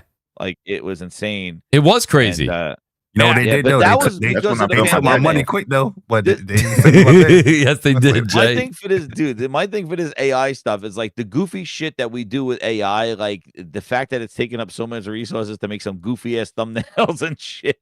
Like I just feel like they're ramping up. Like I don't know. It is absolutely insane. The price jump since April on this stuff. Yeah, it's funny to see these Xbox green stench profile pics is talking about Pony Show, or Xbox controller profile pics talking about, you guys are the last people to be talking about Pony or fanboy. Just look at your profile picture. Yeah. You can't even get away from that Xbox stench. You know what I mean? Like, relax, bro, and just enjoy the goddamn podcast. Yeah, man. We're sitting here talking about games, different shit that's going on in the industry and everything else. I feel like people don't want to look in the mirror sometimes, man. These people out here calling people fanboys and shit, and you see their profile names. Oh, Xbox fan since '97, and the console wasn't even out there. You know what I mean? I'm like, yo, goddamn, like relax, bro. Oh man, people's gonna have different opinions. People's gonna have different takes. People are gonna like different things. I was saying different likes. Yes, it's okay. Everyone has a preference. You making it seem like this is a podcast host that wouldn't allow you to come on the show and even speak your mind. Yeah. Y'all are scared to speak your mind. Y'all in the comment section all goddamn day with your Xbox stench profile pictures, and we got to read that crap. You know what I mean?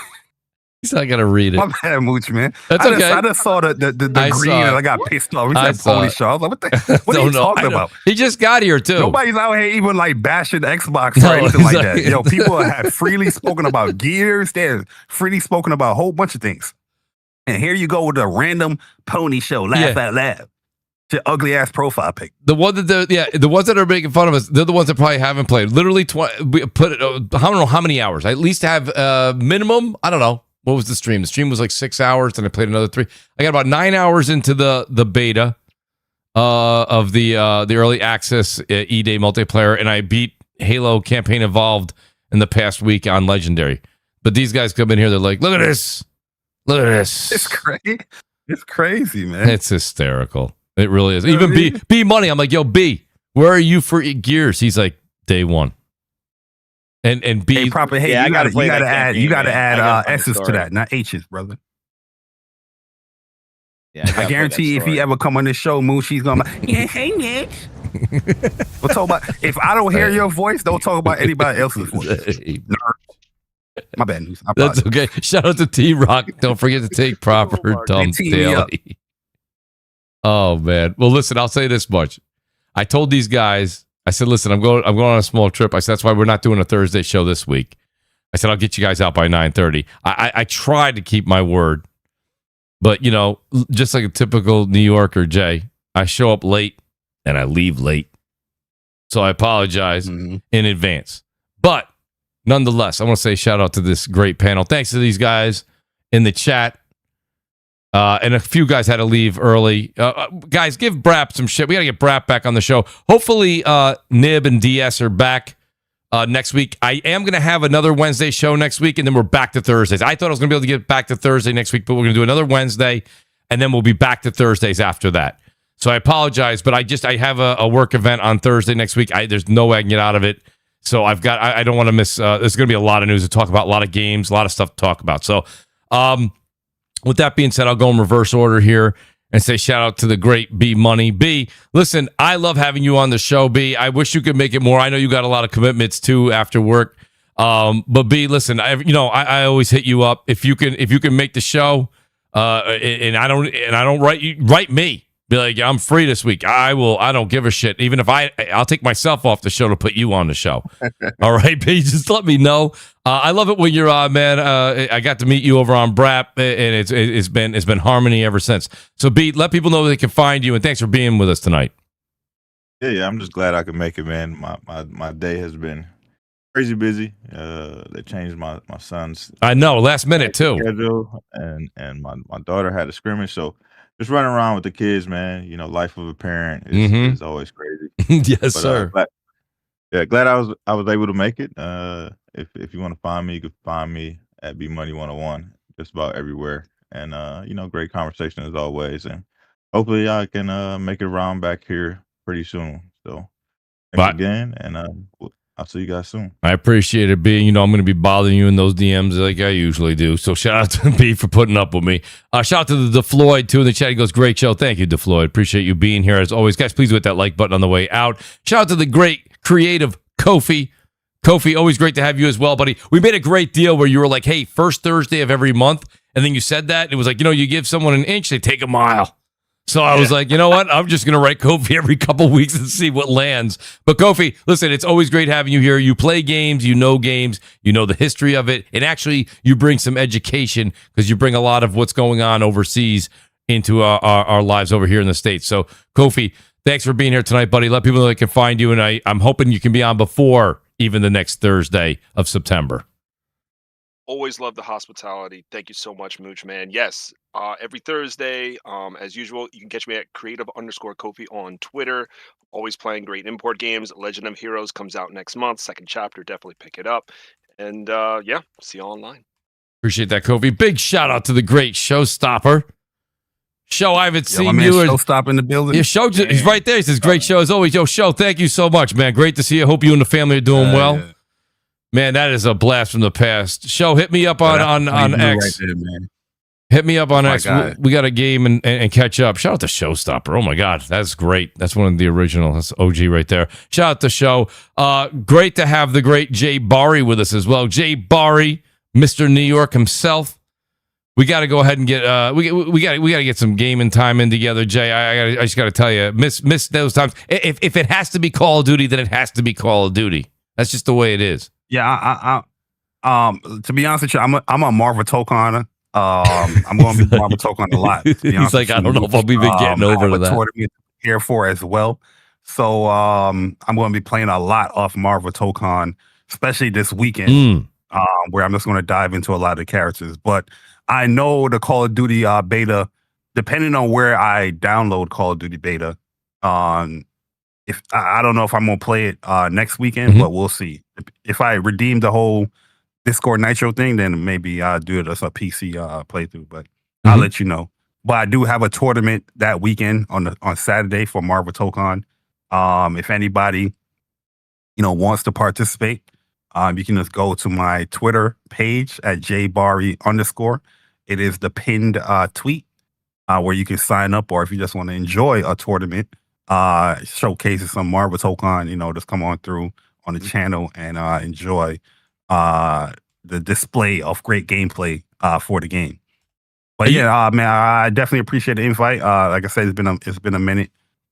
Busy summer time. Summertime. You got to do what you got to do out here. But yeah, man, the gaming is amazing. Whatever platform you play on, hopefully you enjoy the stuff that they're offering, because 2026 has been a pretty great year overall. PlayStation is better, but overall it's just a pretty great year for everyone. But yeah, hopefully I enjoy your night, play some games, and everyone have a good one. Jay, thank you. Jay, are you streaming any of that Tokon gameplay? Yeah. Like during the weekend, I'm going to stream. Okay, good. I just got to see which day I'm going to stream, but most likely I'll be streaming the weekend. Okay. I'll be keeping an eye out for that, Jay. Appreciate you being here. Shout out again to the show. I'll reach out to you. We'll get you on whatever week you're available, buddy. If it's next week or the week after, you let me know, buddy. But I will reach out to you. Shout out to Showstopper. And the great Jez7780. You guys know him as the Gaming Grindhouse. Jez, thanks for being here tonight, buddy. We know what? I don't know. For some reason, I think Wednesdays works better for you, because usually on Thursdays, you're like, I'll be there, Mooch, but I gotta go to work. I gotta go to the grocery store. I've got to pick somebody up at the airport. I'm helping somebody move, and then I'll be there. And I'm like, okay, it's like a Seinfeld episode. I go, no problem. I go, but Jez, this week you were like, yes. And I was waiting for the ... to be like, I'm like, what else? And he was like, I'll be there. And I was like, holy shit, I may have to move the podcast. Wednesdays might be the night. Jez, great to have you, buddy. I love it when you're on the show, buddy. Always entertaining. Again, I tell people all the time, you're doing all kinds of things on the channels. You're streaming games. You're doing tech open box things. You're doing your podcast twice a week. I don't know how you do it, buddy, but I'm just glad you could make time for us tonight. Let people know they can find you, and thanks for being here with us, Jez. Hey, thank you. Such an awesome conversation, hanging out with the guys, just talking all the different topics. Yeah, it was an awesome time. Definitely hit that like button. And yes, you can follow me over at the Gaming Grindhouse, Jez7780 on YouTube. I had shows on Monday nights. And I had Frogs on. Frogs came back, so nice. Chatting up with Frogs on the show. Awesome time there, going back and forth with things. We cover all the topics. And then, yeah, I've been streaming like crazy. I do gaming grinds where basically I do like a podcast while I play the game. Because I can't stop talking, and also I get the community in there, and we do a party chat or a Discord chat as we're going through the game, just talking about topics. So it's a way of game and podcast at the same time. Special skill, I think, but that's the way I try to squeeze things in, and then do some tech things as well. But yeah, follow me over there, and yeah, it's awesome time of game. Like Jay Barr said, like it is freaking awesome. Crimson Desert, I love it, but Marvel Token, I've been playing tons of that, and I can't, like, we are now, it has begun. I didn't even get to Madden yet. I gotta play Madden. I gotta play my Giants. Let's go, baby. Week 1 against the Cowboys. We're going 1-0, baby. 1-0 against those damn Cowboys. We got 1 W. That's right. I gotta get 1 W. I forgot that came out, right? Did that just come out? Madden, like I think it a couple days ago. I downloaded it because I got the EA Pass thing. So I got the 10 hours. That was the whole thing with physical. I would always get the digital thing for 10 hours. Once the 10 hours is up, usually Madden goes on sale. I buy it physical, and then when I'm done, when it goes into the archives, I trade it in. That was my whole like EA. That sounds like a good idea. Yeah, that's what I do with that one. But yeah, I got it. That's up there. But man, the games that are coming out, it's crazy. Yeah. Pray for the wallet and our time, because yeah, you're right. Like we said, the kids, back to school, trips, work. Oh my god, yeah, juggling all this stuff, man. It is. That's why, yeah, the gaming is great, and gaming on the go is great too. Like what Jay said, anything what you play on, the Portal. I have a Steam Deck, even laptops and stuff, just to kind of get the gaming in wherever you can, because yeah, it is. It's busy to try to get into the man cave. That's true. And play the games. But it really is. But hit that like button. Thank you again, Mooch, for the invite, and appreciate it. Appreciate all you guys here. Shout out real quick to the Wise Old Gamer. He had to leave early. Shout out to Wise. Always great to have him here. And of course, Zocker87. Great to have him in here too. And like Jay was saying earlier, we try to bring everybody in here. Everyone's welcome. I don't care if you're PC, Xbox, PlayStation. It makes for great conversation. The news is always on fire every week in the gaming community. So it's great to see everybody. Yeah, proper hater. Bring yourself on the podcast, man. That's right. We'll bring love proper. To hear your gaming takes. We'll meet him first on the Great Jay Barry's channel. No, I'm kidding, Jerry. We'll see you guys next Wednesday. He's not welcome, Mooch. He packed him up. No, I want to hear about your show first. I'm packing him up. He come on my show. You know what I mean? He's welcome to come on there, but yeah, he got to come in that voice chat. Yo, proper. It'd be great, buddy. You hit me up if you want to come on the show, buddy. We'll always talk. Always welcome to have people come on. It's always great. Shout out to the Great Jay Barry, and hopefully we get Brat back on the show. And then we'll get the other guys. The Nib and DS should be back. If it's not next week, they'll be back the week after. Guys, please, on the way out, hit the like button. Remember, next Wednesday, 7 p.m. Eastern, we're going to do a Wednesday one more time. Then we'll be back for our Thursdays, and we'll stay on Thursdays for the rest of the year. But we had to get a couple Wednesdays in. Go play some games. Enjoy yourselves. Thanks for being here tonight. Peace out and good night.